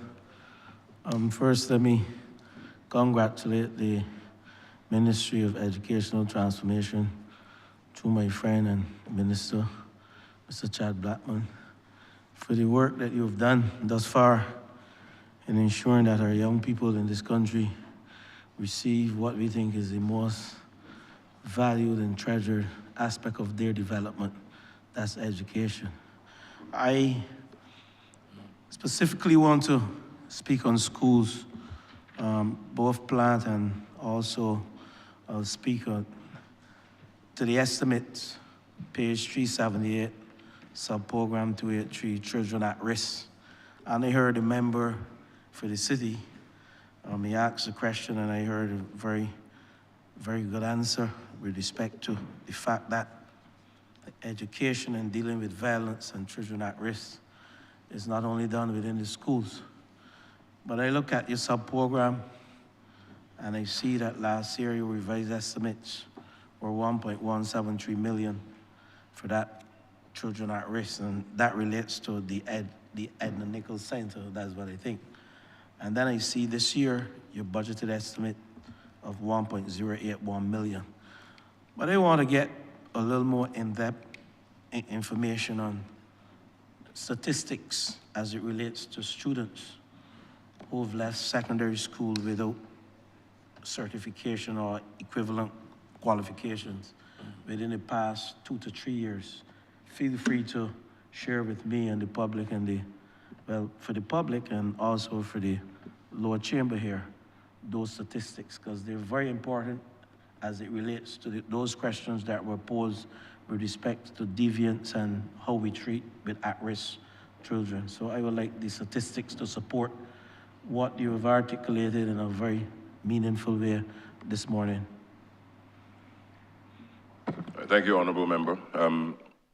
The situation where some of our students across the country leaving school without certification is one that certainly causes me and the ministry concern.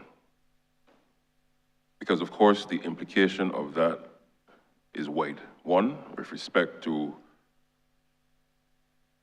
being able to navigate life thereafter in a world where certification is needed, whether it be for a job and to move on in life or to enter into a higher institution of learning. Two, being able to say that I have achieved X or Y. And three, the result therefore many times, not always, but many times young persons who have not had the qualification that you would expect them to have oftentimes end up going into that deviancy that you referred to. And therefore, one of the things that the ministry has been doing and will continue to do is to ensure that we can tighten the systems to make sure that they are, in many respects, being able to get the qualification. But part and parcel of that problem, if I step back, goes back to what we spoke about yesterday at length, the issue of literacy. And therefore, hence what we're now looking to do to ensure both medium-term, short-term, medium-term, and long-term, is to give these students the opportunity to be able to read and to write and to enumerate and to navigate the education system even beyond school. But at the same time, we have a responsibility to make sure that not only that we close the gap, but that we can help those who have also gone outside of the system. And that is why also, with respect to our sister ministry, the training will be key for those who have not been able to receive certification.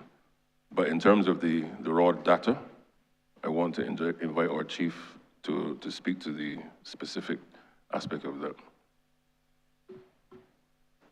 Thank you, Minister. Honorable Member, post-COVID, we have seen a decrease in the number of students leaving without certification. That number, or that percentage, went from 16% to 10%. I must say that the decrease that we are seeing, we believe, is linked to the interventions that we have been making with regard to ensuring that our students are exposed to technical and vocational subjects more and more. We have introduced also over the years more TVET areas for children to do, an alternative qualification or certification, the CVQs, City and Guilds. So we want to make sure that at the end of the basic education system, our children leave qualified. You heard over the past 2 days of us speak about the literacy program as well. We recognize that there are children at our secondary schools who can't read. And if they can't read, it means that they will not be able to pass the CXCs. So we're tackling that as well. So as Minister Chad Blackman said earlier, it is very multifaceted. We are trying to intervene at every level where we see a problem so that we can give our children the best opportunities when it comes to being successful after they have left school. If I can also add to that, it is also one of the reasons why there's the revised curriculum, the transformation of the curriculum itself. Because as you go around to our schools, and even before I came into the ministry, a number of students have said, Honourable Member, that they always felt trapped in a curriculum or a system that doesn't cater necessarily to their skill sets and their interests. Yes, of course, there are foundational elements that every student must be able to navigate. Of course, English and mathematics, at least its basic core. But there are a lot of our young people who are incredibly creative. They're good at designs, they're good at fashion, they're good at music. And therefore, what you're now going to see in that rollout of the modernization of the curriculum, yes, in many respects, is still the traditional core areas that we've been accustomed to, but now placing even greater emphasis on the new areas of study so as to tap into that potential that these young people have. Because learning is not only, as you heard yesterday in my introduction, and my team reiterated it, it is not just only to focus on the traditional forms of academics. It is about helping them to navigate life, but giving them the skills to do so. So in fashion, in music, in the arts, you have, for example, the expansion now of the woodwork programs and the metalwork programs, so as to now capture the skill set that they are interested in, but towards ensuring that they can do so in an industrialized way, giving them the best tools and everything. So that is the approach that we've been taking. And when you look, therefore, for example, at the Barbados National Secondary Diploma, it will also focus on issues of numeracy, literacy, community service, of course, and a foreign language, so that our children are now then able to leave school with a certification that will allow for them to move beyond school. And therefore, that premise of what we teach and how we teach it is so critical to your question in helping to close that gap and to give every child the best possible chance of success during school and thereafter. Thank you, Minister and team. Just as a comment to what was said, we saw the numbers move from 16% to 10%. And I heard the member for the city mention not seeking to diminish or disagree with anything that was said this morning, because I think the chief articulated the reasons for not having many more Edna Nichols centers and everything, what you're doing. But there's some out there who would argue, while those numbers are dropping from 16 to 10%, we're still seeing more on the 16 being held with guns and being charged in this country. I once held that portfolio that the member for St. John, I think it has gone to the Prime Minister's office now with youth, where we looked at recidivism and the enrollment, the incarcerated, those who are incarcerated, and the under 35s and the under 25s, those numbers were very high. So while it's not only your responsibility, it's a holistic approach to solving these problems. Some will look to judge and say, hey, listen, look, those numbers have dropped from 16 to 10% of persons who are leaving school, secondary school without certification. But look at the numbers that are increasing with those who are leaving school and those who are at school that are being charged, the age 15s, age 16s.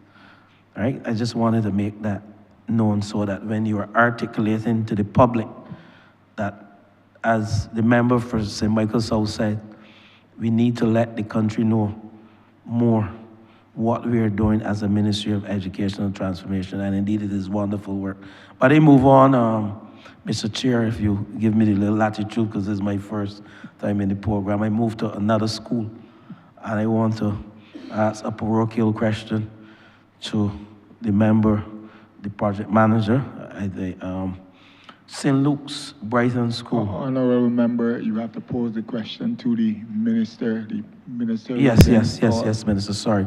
Probably because I know him so well, I was being too informal. Thank you, Mr. Chair. Mr. Minister, question relates to the St. Luke's Brighton plant. Over the years, we have seen, over the past 3 to 4 years, if I stand corrected by the member, the Chief Education Officer for that area, but we've seen students, teachers leave the plant at St. Luke's Brighton on, I think, 3 occasions over the past 4 years, or 2 occasions over the past 3 years. Leave the plant, they go to the Draxar Resource Center, the Allerton Community Center, spend 6 months or 3 months, then they're back in the plant. And as recent as last year, they were out of the plant again and back to the Draxar Resource Center and the Allerton Community Center. And now they are back in the plant again. And as a technical person, it begs me to ask the question, is there a fundamental problem that needs to be addressed at that school?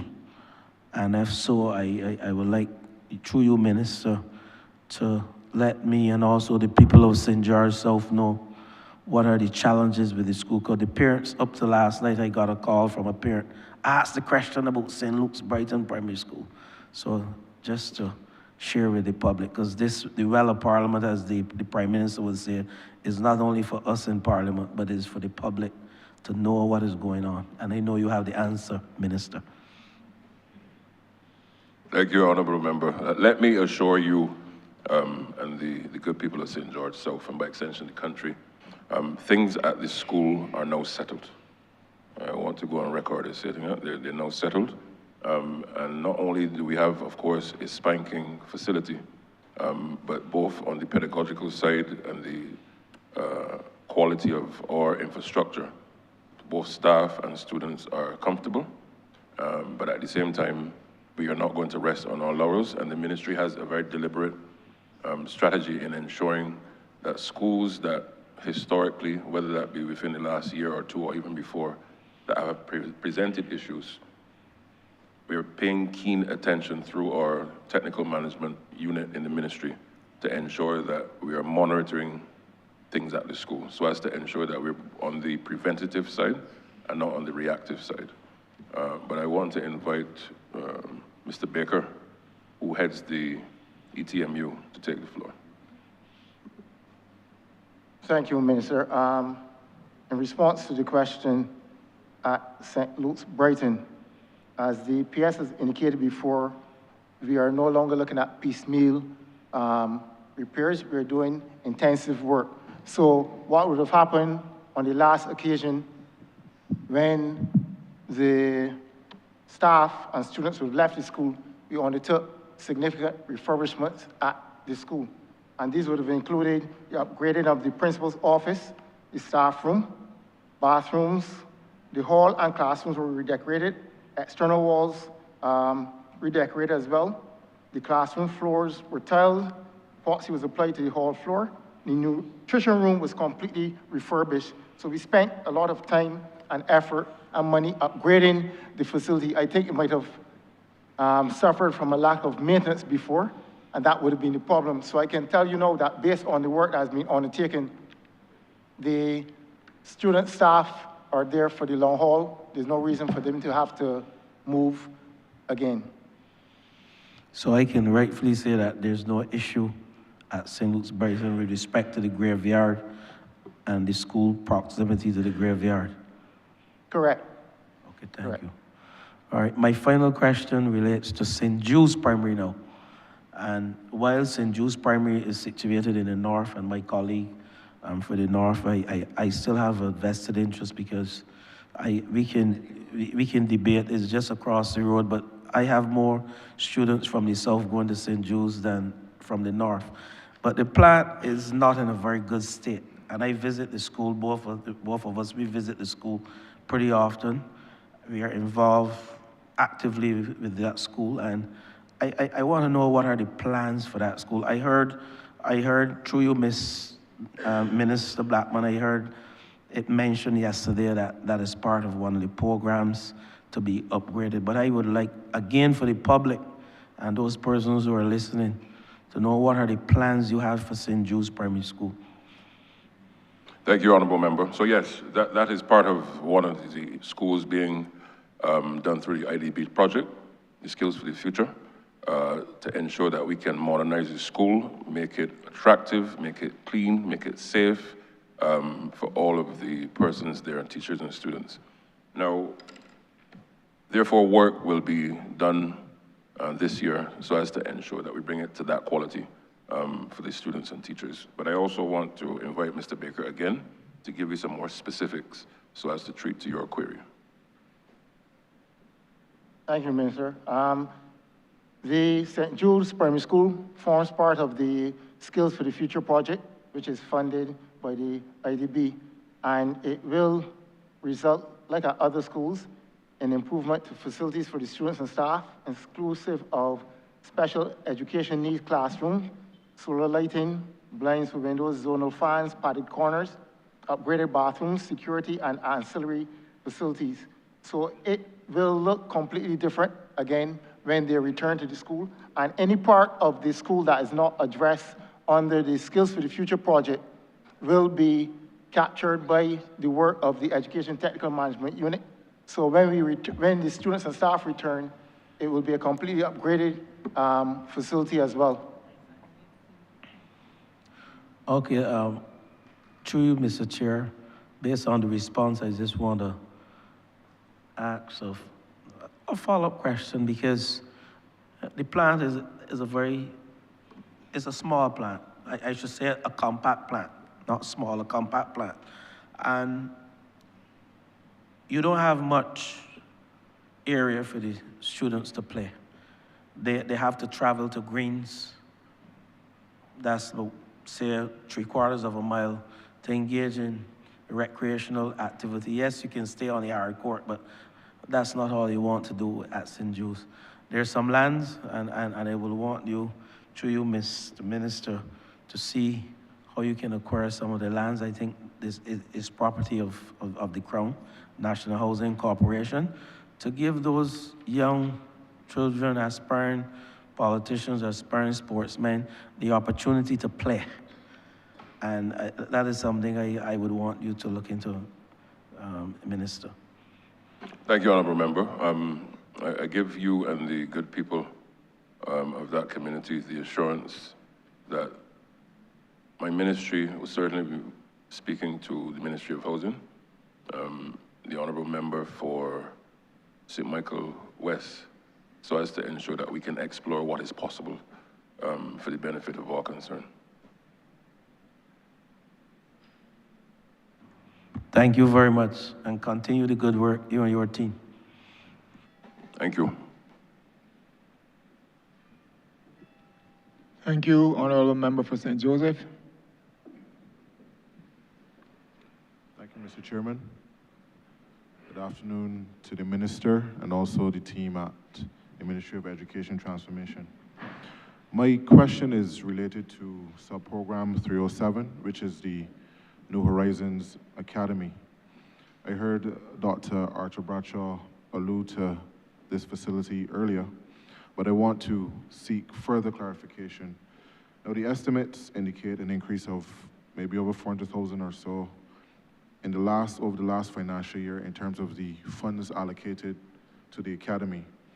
My understanding is that the New Horizons Academy caters to children with more serious issues than that of the Edna Nichols school, and therefore they may require additional support, more specialized support.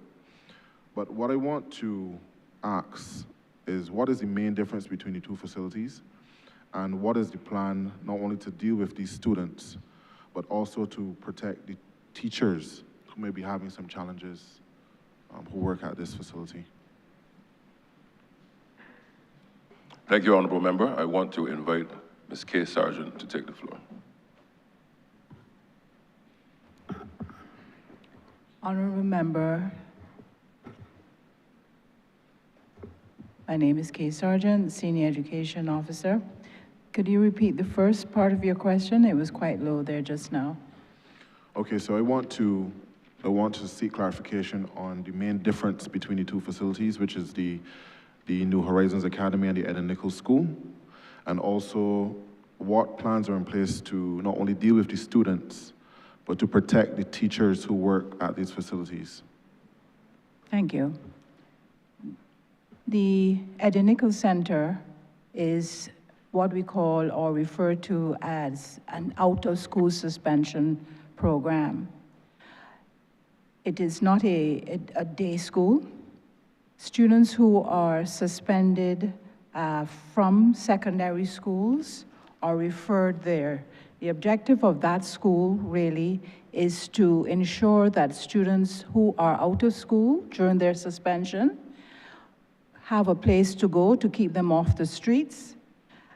There at that program, we address areas on which are dealt with in order to modify their behavior. For example, at the Edna Nichols Center, you would have counselors engaging in areas of conflict resolution, self-esteem, peer pressure, family planning, drug education programs, relationships and feelings. They can only attend the Edna Nichols Center for 10 days at a time.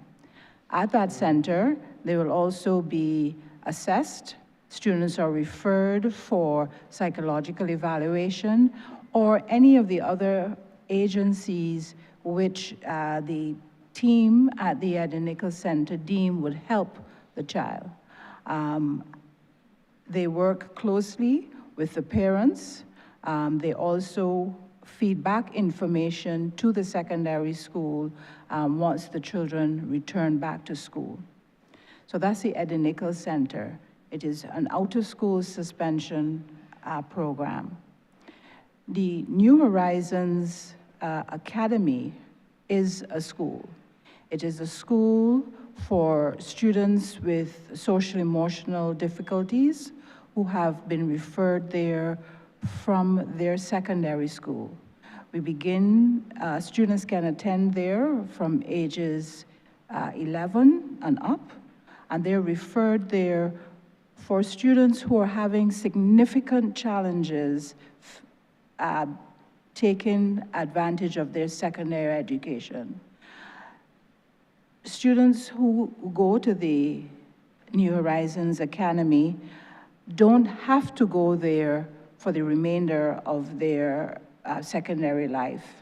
Once interventions are put in place and they see some results, meaning changing in behavior, they do have the opportunity to return back to the secondary school or another secondary school should they see fit. Now, the student population, I would report to you, over the last couple of years, we have seen a slight change in the profile of that student. Now that school, I believe, is now in its 11th or 12th year, and over time we have seen a different type of child attending New Horizons Academy. The same measures that we engage in terms of staff safety at the school, we do also engage in at New Horizons. So there are security measures that we have in place. There are times that students can get physically aggressive. We do engage in training of the teachers where they can best know how to de-escalate situations. And so there have been in recent times some concerns about issues like that. And through training, through protocols at the school, we are working to minimize the risk to members of staff. Through you, Mr. Chair, I asked the question because I have been getting some feedback from my constituents about the need for additional reinforcement at the school. So my question, in light of the increase in the estimates, was specifically to ask if there would be a plan for additional reinforcements to protect teachers at the school. So perhaps you can shed some light on that, teachers and staff at the school.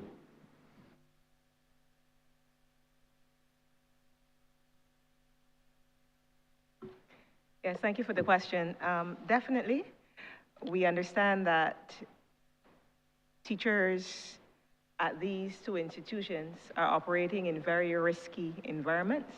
And so to ensure that they're comfortable to perform their functions, we would engage with them to determine specifically their needs in terms of making them feel as safe as possible. Right? But I will add here that we are very grateful, though, for the support from external agencies, because that support allows us to intervene in ways that the Ministry of Education Transformation could not intervene on its own. We have relationships with the Drug Education and Counseling, what we call DECs, the Probation Department, NCSA, the Youth Advance Corps, the Juvenile Liaison Scheme, the Barbados Family Planning Association. So while these children who are at risk go to the New Horizons or go to Edna Nichols, we have those supporting agencies lending assistance. We are also seeking to build out a program with the Barbados Defense Force across both of these institutions, because we recognize that discipline is something that we need to pay more attention to. We want our children, yes, we recognize, yes, some of them might be on drugs, some of them might be dealing with certain psychosocial challenges, but there's a need for them to understand time and place, you know, how to behave, how to keep themselves clean, because some of them are not being taught these things at home at all. Yes? So to your question, we will definitely be talking with the teachers and other support staff at these two institutions to see how we can make their spaces as safe and as comfortable as possible. Thank you. On that point also, Honourable Member, I also want to give you and the country the assurance, amongst many of the schools, of course, but that is one of the schools on my list of touring. And actually not just seeing the plant, but seeing the operations and any concerns that teachers, for example, may have. Because as the chief rightly said, safety, safety, safety, safety is paramount. And we have made it very clear that our teachers across our institutions must be able to do their job that the country asks them to do in a safe environment and not having to feel in any way uncomfortable. So I want to give you and the country that assurance, taking a very practical approach and hands-on to see the operations and to see how things can be improved where necessary.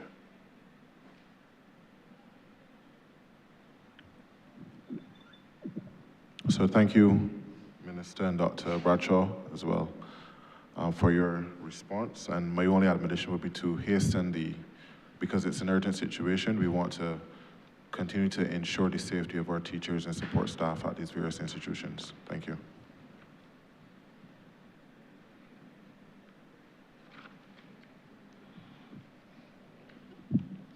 Honorable members, we want to wrap up this head. However, we have some honorable members that would have some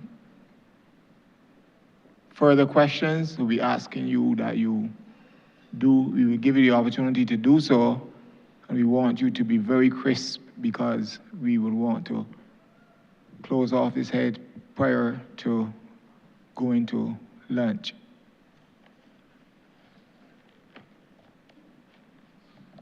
I will give you that opportunity in this order. Honorable Member for St. Peter.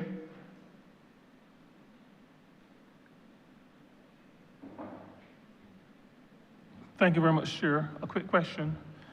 It is to do with the fact that, we've established that the birth rates are falling, numbers of children going into school falling, and the reality of the extent of the plant that exists. I'm asking this kind of as one of the MPs from the northern portion of the country. We have a lot of plant and small numbers of students. My question is, and like I said, I'm asking the question based on an assumption. That assumption is that the ministry would want children to be going to school close to where they live. What is the ministry's view or its intent in terms of trying to achieve that objective? That is, not having children from Pike Corner, for example, only wanting to go to Charles F. Broome or even All Saints. Is there anything in the ministry's plans? I know it can't be done by the ministry alone, because these are multifaceted types of decisions that people make, but is there anything that the ministry is thinking about to address that matter so that more children go to the school in St. Clement's, Ignatius Bayer, Half Moon Fort in my constituency, Elliott Belgrave, as examples, rather than putting pressure on the transportation system, putting pressure on schools in St. Michael, where maybe their parents go to work. Thank you, Honourable Member. The issue is one that certainly is receiving our focus and attention. And as a matter of fact, the issue of not just the allocation and role and number, and of course, persons choosing to go to schools well outside of their area has to be looked at. But we must also ask, how do we now ensure that we raise the standard of all of our schools to the point where a school outside of your area, particularly at the primary level, is not just seen as a school of choice, but all schools have that standard that gives that assurance. But I want to invite Deputy Education Officer Scott to walk you through what are the considerations before the ministry at this point in time to treat to the issue that you've raised. Thank you, Minister. Stephen Scott, Deputy Chief Education Officer acting for Planning and Development. In terms of encouraging the students to be at those schools in those areas, one, as we proceed to the continuous assessment process, we do have the plan in place that we are going to encourage students and parents who would prefer to be within their particular area to make choices of those schools so that those students can be close to the area where they live. I do know that there are the secondary schools within those areas as well, who also look to have such students from those areas visiting the primary schools to encourage the choice of the secondary school in the area, and it makes better, as you said, for the transportation, so that we do not have the bottleneck in terms of coming to town or other areas, so that we have those children in that area. We are reviewing, looking at how we can upgrade those schools to ensure that what is offered there would be attractive to those students and the parents within that area. And we're also looking at the care, offering that care for students before school and after school, so that parents who may work in another area, they can be confident that the students would be safe and secure in terms of being at the schools, should they go off to work, and then they can return to collect them safely. So we are reviewing all of the schools and looking to put those programs in place to ensure that that occurs. Thank you very much. Thank you, Chair.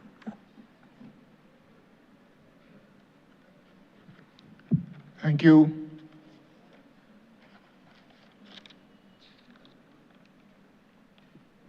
Honourable Member for Christchurch South. Thank you, Mr. Chair, and I'll ask one question, and if the response is fulsome, I would not need any follow-up. Minister, I came across an interview that was done by the CEO of a 600 billion AI company. It was an interview with the CEO, and one of the things that they noted about this particular CEO, that she didn't study engineering, she didn't study sciences, she studied humanities, of all things. And what the article was looking at was the fact that as we move to this notion of AI, digital technology, etc., that the workplace is actually looking for skills that keep us more human. Even as AI replaces, all of those other technical skills, the article was suggesting, again, that there is a trend at that level, at the level of CEO and those that are leading, not to necessarily reflect the skills that we would assume that they need in order to progress. And it was a cause for reflection.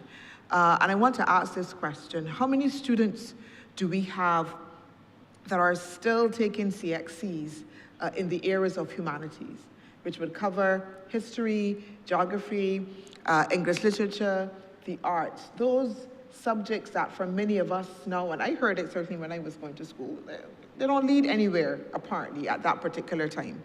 Humanities and English literature, what we need English literature for? There's no jobs in English literature. How many students do we actually have still taking those?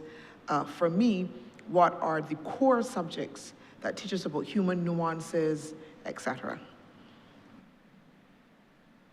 Thank you, Honourable Member. I'd invite the team to treat to the issue of the numbers, but I want to preface their response with the fact, and you are right, the world now requires, particularly in the context of jobs and business, persons who are also minded to solve human problems, creating solutions for human problems.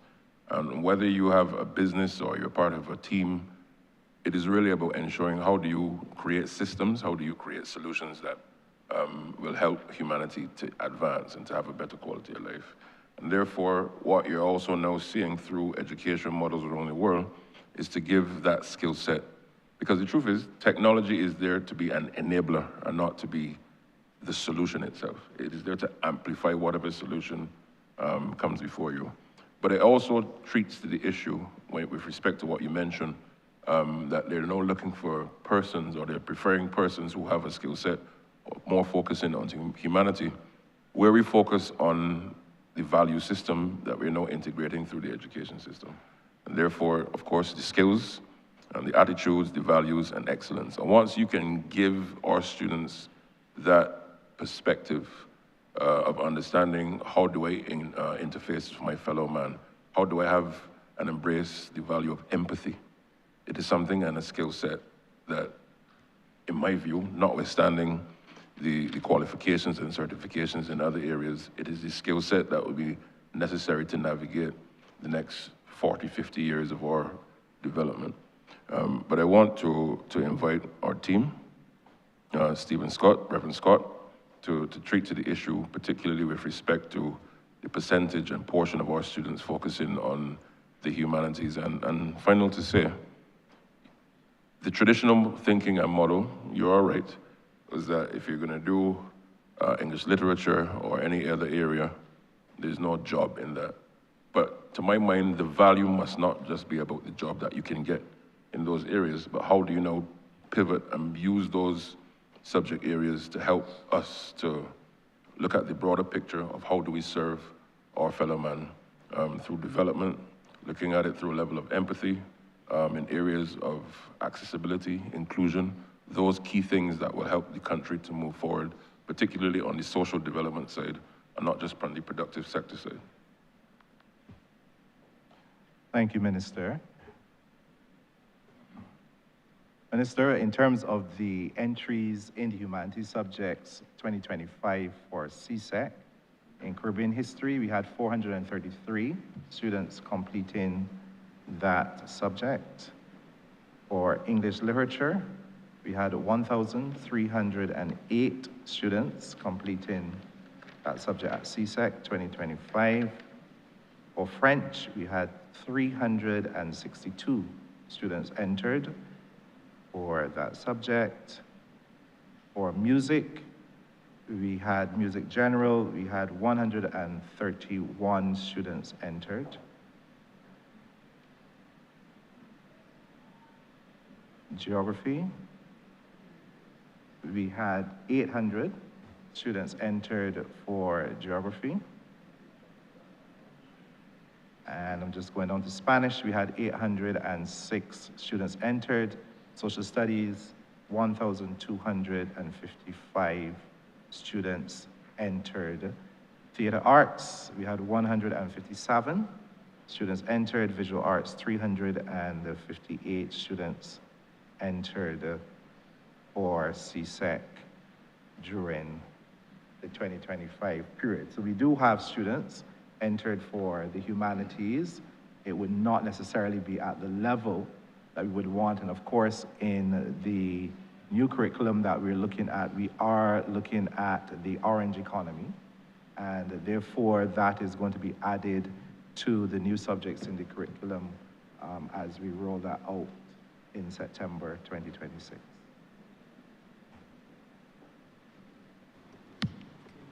Thank you, Mr. Speaker. Thank you, sorry, Mr. Chair.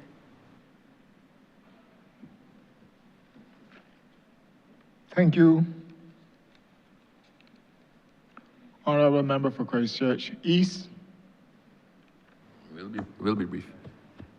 Minister, I must commend you and your team for a most thorough overview of the plans for this year. I just want to raise one thing. Is, I guess, following the highly publicized survey that was done some time ago, there seemed to have been a reluctance of the Ministry of Education in embarking upon any surveys at all. And that has crippled a number of critical surveys. And this comes in following the issue raised by the member for St. Michael Central and some other persons in relation to drugs in school and whatnot. The NCSA is accustomed doing a survey to inform its policies in relation to drug treatment and early warning systems so they can detect new and emerging drugs that are in use in Barbados. They have hit a sticking point with the Ministry of Education since the other survey that I spoke about. For obvious reasons, I'm just not going to call the name of it, but you know what I'm talking about. While I note the reluctance, there are some institutions that depend on the feedback to be able to design programs for the said same students that fall under your remit. And I guess it is easy for you all to manage the content of those surveys, but is there going to be a change this year to allow the other governmental institutions and organizations to properly work with the Ministry of Education to get the information to you that may end up saving the lives of the same persons who are within your charge? No, thank you, AG, for that. I want to assure you and the public, the broader public interest of ensuring that, as you said, the necessary information that will be used to help the system through the interventions, we will ensure that that is done. Of course, subject to the necessary frameworks and protocols, strictest frameworks and protocols, to first of all ensure the safety of our children, and to ensure that they're not put in any way that is jeopardized or causing harm, physical, mental, anything. But two, at the same time, balancing that with getting the content that is necessary to create and craft the necessary interventions. Because, as you would appreciate, without the relevant data, without the relevant information, we can't make well-informed interventions and strategies. So therefore, striking that balance whilst adhering to the strictest framework, which the chief, of course, has assured me, is also not just implemented, but being continued to be monitored so that we can have that buffer going forward is key. But I just want to invite the chief just to very briefly speak to where we're at with that regard. Thank you, Minister. With regard to research, the ministry has established very clear protocols. We have created an education research committee comprising experts in research from within the Ministry of Education.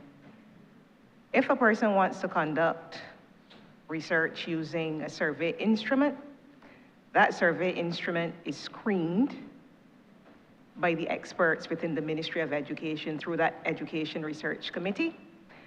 Permission is then granted, and then the person therefore has to go to the principal and receive permission also. So the principal, there are several levels. The principal will also screen, or the principal and his or her team will screen. These protocols were not in place before because we took it for granted that persons will be ethical and that the instruments that were approved by the ministry or that are approved by the ministry will be used within the school. We can no longer take that for granted. So this is the reason we have this tiered approach. We recognize that there are some persons conducting research who may want to go directly to the school to conduct research. That will no longer be allowed. All research, all intention of doing research must come through the Ministry of Education transformation in order for it to be screened to ensure that the instruments that are being used, those surveys or observation schedules, whatever it is, those instruments that are being used will not cause any harm to our children. Another consideration is the Data Protection Act, and we had several meetings with the Data Protection Commissioner, and it has been made clear that there are certain types of information that will require parental consent. And we are able to screen those instruments to determine which ones will require parental consent. And we will give a letter to the person conducting the research to say that parental consent here is required before you can collect any data. And that letter, of course, has to be shown to the principal. So there are a number of protocols that we have put in place to ensure that we don't have a repeat of what occurred in 2022. So I understand you entirely, and that's the theory of it. But the practical thing is that since then up to now, the National Council on Substance Abuse has been unable to get into the schools at any level or any school in order to conduct its research. And quite frankly, they need to know from the children, Are you using drugs? What drugs are you using? This is not to call out a child, but this is so we know what is there and what programs can be specifically designed to address persons of the school age. So I hear you with the protocols, and I understand you have to put your protocols in place, but it must not be protocols that end up with a net result of 0 surveys, right? So I just want you to bear that in mind, that some are critical of immediate attention and swift action.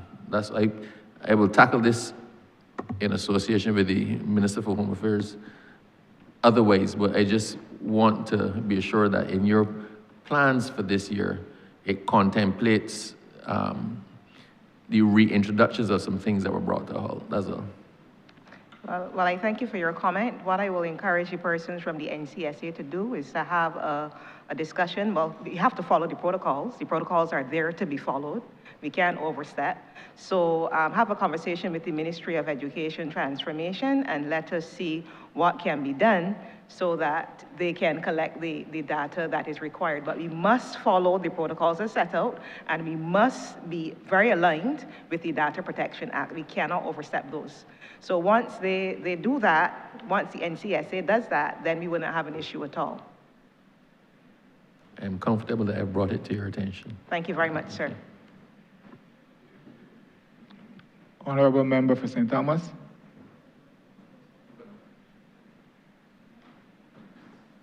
Thank you, Mr. Chairman. Just a quick one before we go to the break. I'm concerned with the level of truancy that I'm seeing in Barbados. When we were going to school, it was almost infrequent for students to be seen at bus stops on the road after 9 o'clock. So I want to know how far advanced are we with the dedicated school bus service. There are children within the constituency that I happen to represent who have to get up at 5 o'clock on mornings to leave areas like Keenfield and Erie Court. And then they don't get back home until after 7 or 8 o'clock because of the current bus service. And I know that the plans for the ministry that have been announced before were designed to alleviate those problems.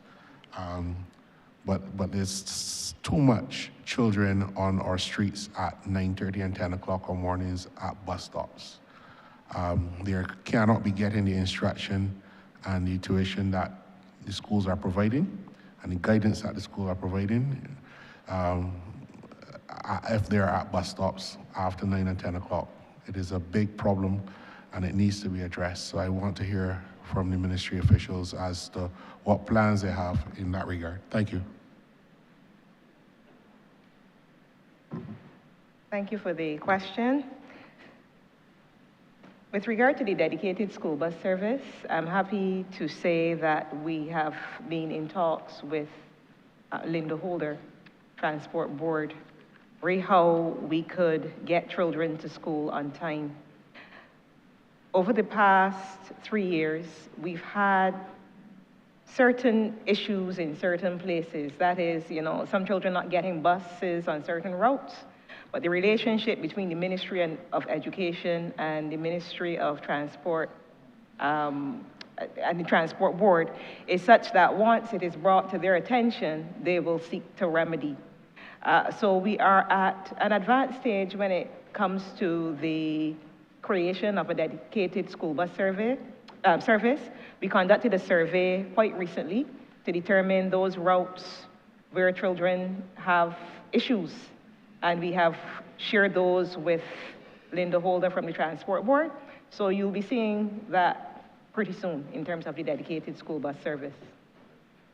I will now invite Sharon Weeks-Cumberbatch, who is the Senior School Attendance Officer, to speak about the truancy rates.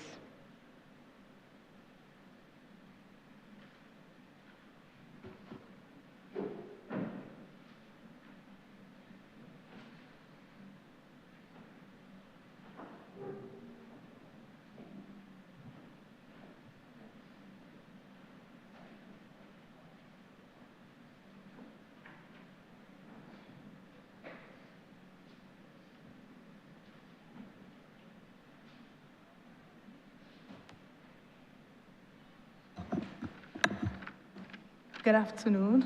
Sharon Weeks, Cumberbatch, Senior School Attendance Officer.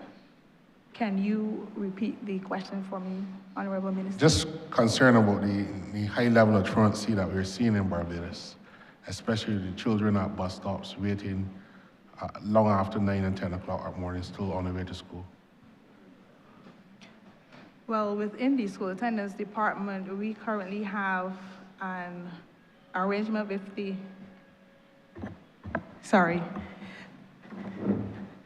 Within the School Attendance Department, we currently have an arrangement with the Barbados Police Service with the intervention of a joint venture patrol, where every morning we are seen on the roads to assist in terms of those children who are seen loitering or truancy.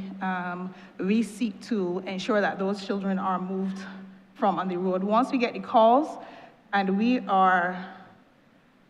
then take ourselves to the places where those students are, because there are some hot spots where you will see more children than other areas. So our patrol would target those areas, and we would go and ensure that those students are moved from that area. We put those children inside of the vehicle as well. We are working with the Transport Board because we recognize too that there are some challenges within the terminal, with the service. Once those services are available, the students are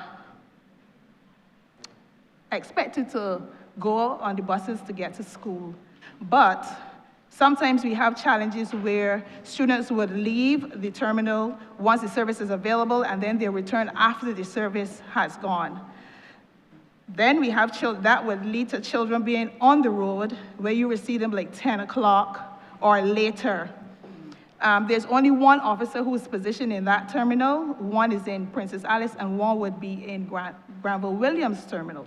And the challenge is that the children come in different time groups. We say that they come in for different shifts. So when there's a 9 o'clock service, we will see like 5, 10 children there for that service. After that service has gone, we will see a drove of 20 children just coming to the terminal just like that.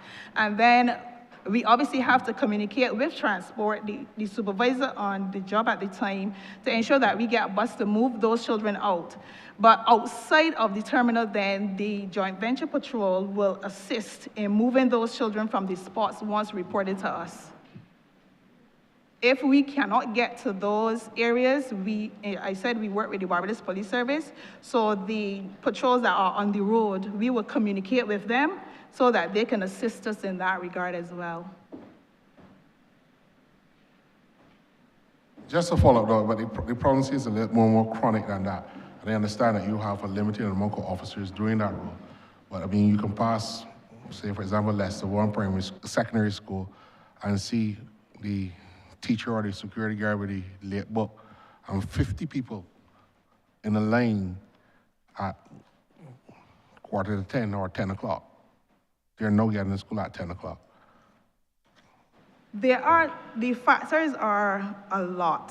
Students first have to get from where they live to the terminal or which other point so that they can get transport.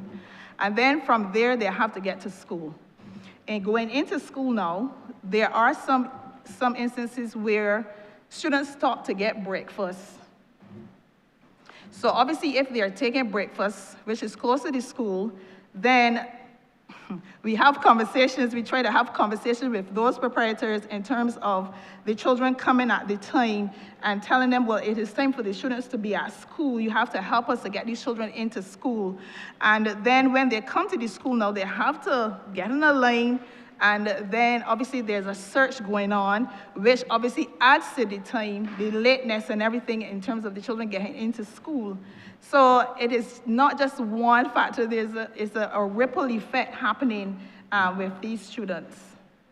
The challenge might be more cultural because, as I said, we never got to school late, or it wasn't at the level that is. So we have either become more lax or it's more tolerable now. I know there's a transportation system, but back in the days, you went to school where you were allocated on the marks you went. So my brother, we left St. Thomas and he went to Corsian Park. He took what people got to school early back then. So it is a bigger challenge now, and I think that you have to address your minds to it in a much different way.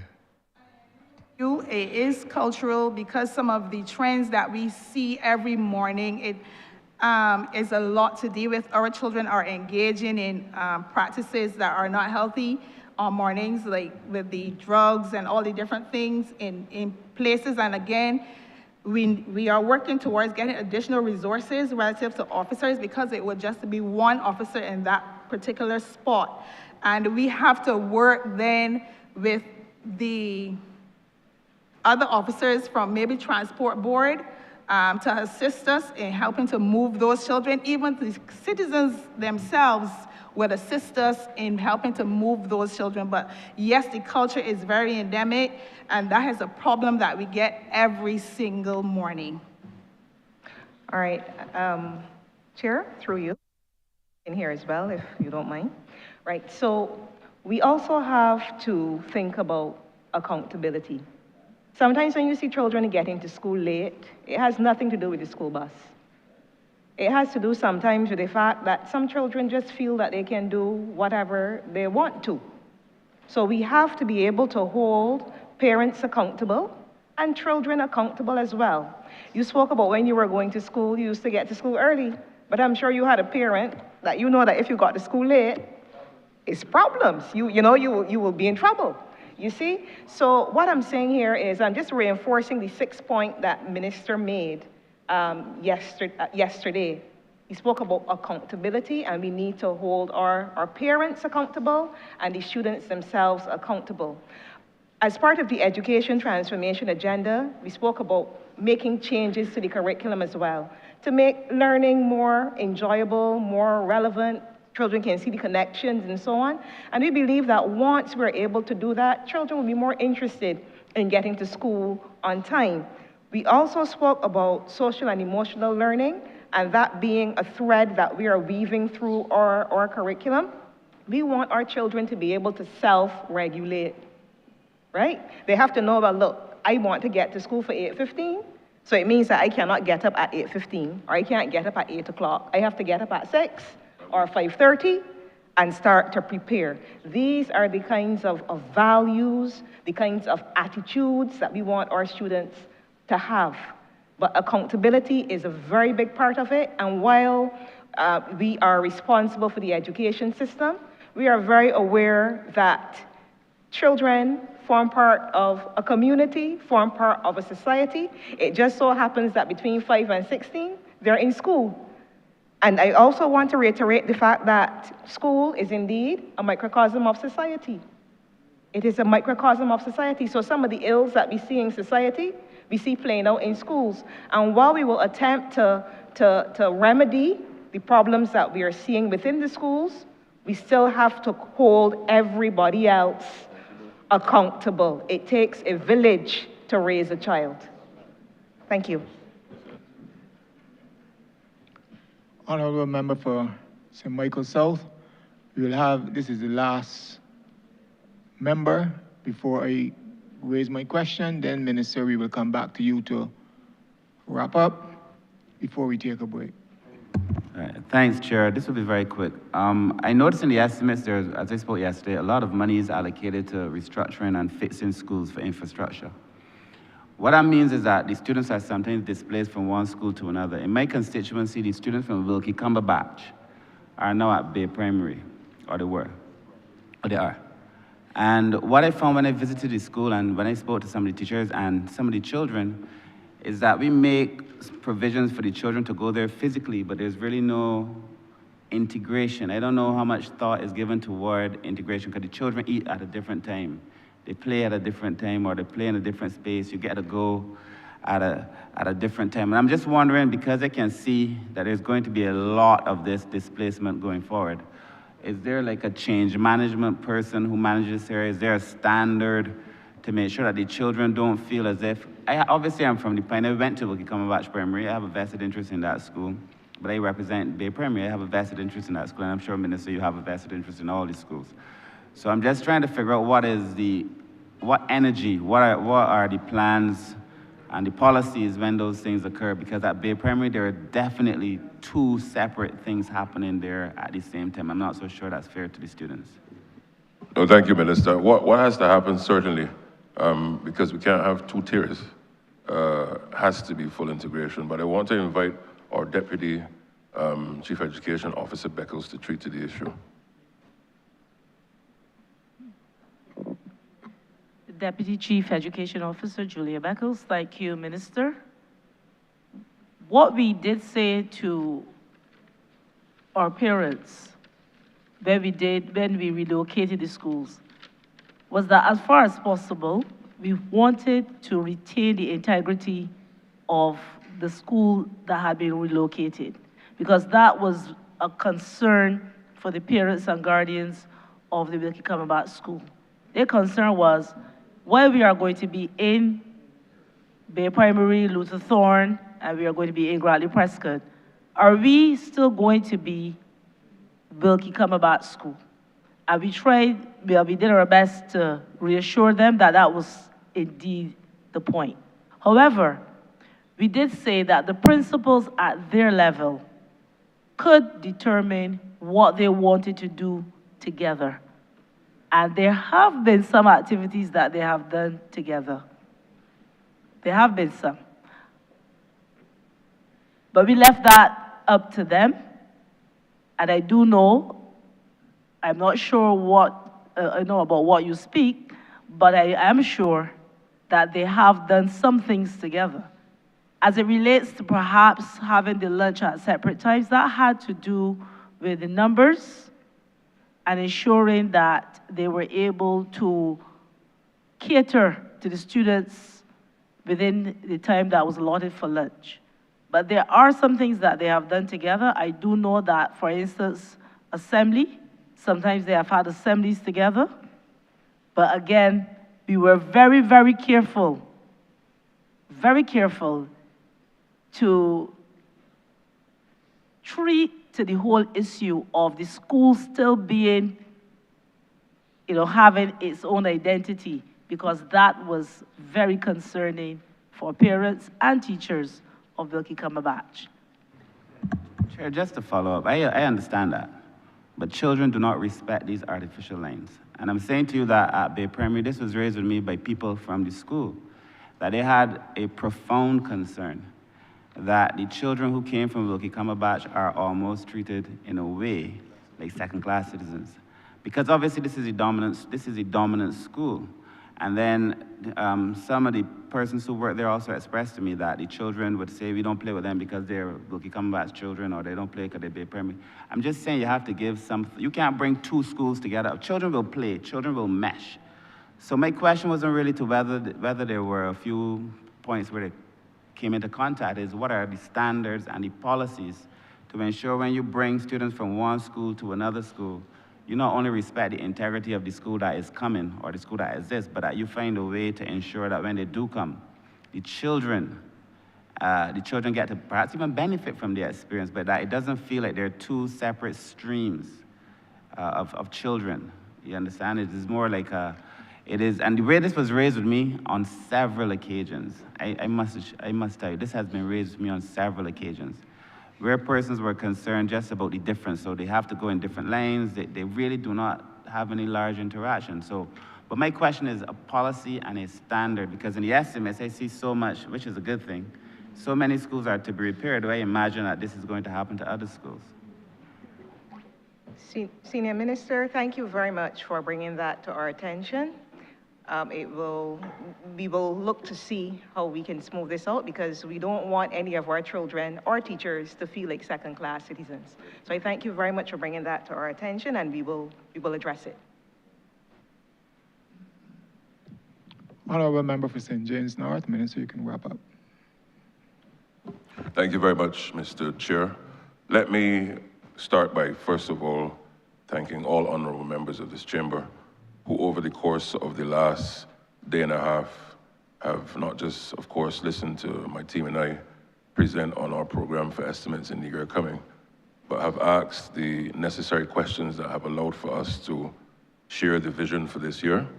And I want to reiterate the fact that those 6 priorities that I would have mentioned to the country yesterday, that we are committed to work in earnest so as to deliver on transformation of education in Barbados. As I've said before, yes, of course, this is the estimates exercise, but this is also about ensuring that we can deliver world-class education for every Barbadian household, every mother, every father, every child, every grandmother, every godparent, so as to ensure that they can, 1, have the skills necessary to be able to maximize their education, 2, to be able to read, write, compute, but 3 and 4thly, to be able to go anywhere in the world and to command the respect through that Barbadian values. And then lastly, to be able to do so with pride, bringing Barbados to the level that we can be proud of, helping us to develop and meet our targets of national development. And I want to give this Parliament, first of all, the commitment that our team and I will leave no stone unturned in the pursuit of delivering this mandate of the transformation of education. And I want to thank you, Mr. Chair, thank all honourable members for your time, your questions, and the rich engagement that has been estimates with respect to education transformation over yesterday and today. Thank you very much. And I beg to move that the head now stand par. The question is that this head now stand par. All honourable members in favour, say aye. Aye. Honourable members against, say no. Methinks the ayes have it. Honourable Leader of Government Business. Thank you, Mr. Chairman. I beg to move that you do now report progress to His Honour the Speaker and beg leave to sit again. The question is that I do now report progress to His Honour the Speaker and beg for leave to sit again. All honourable members in favour, say aye. Honourable members against, say no. Methinks the ayes have it.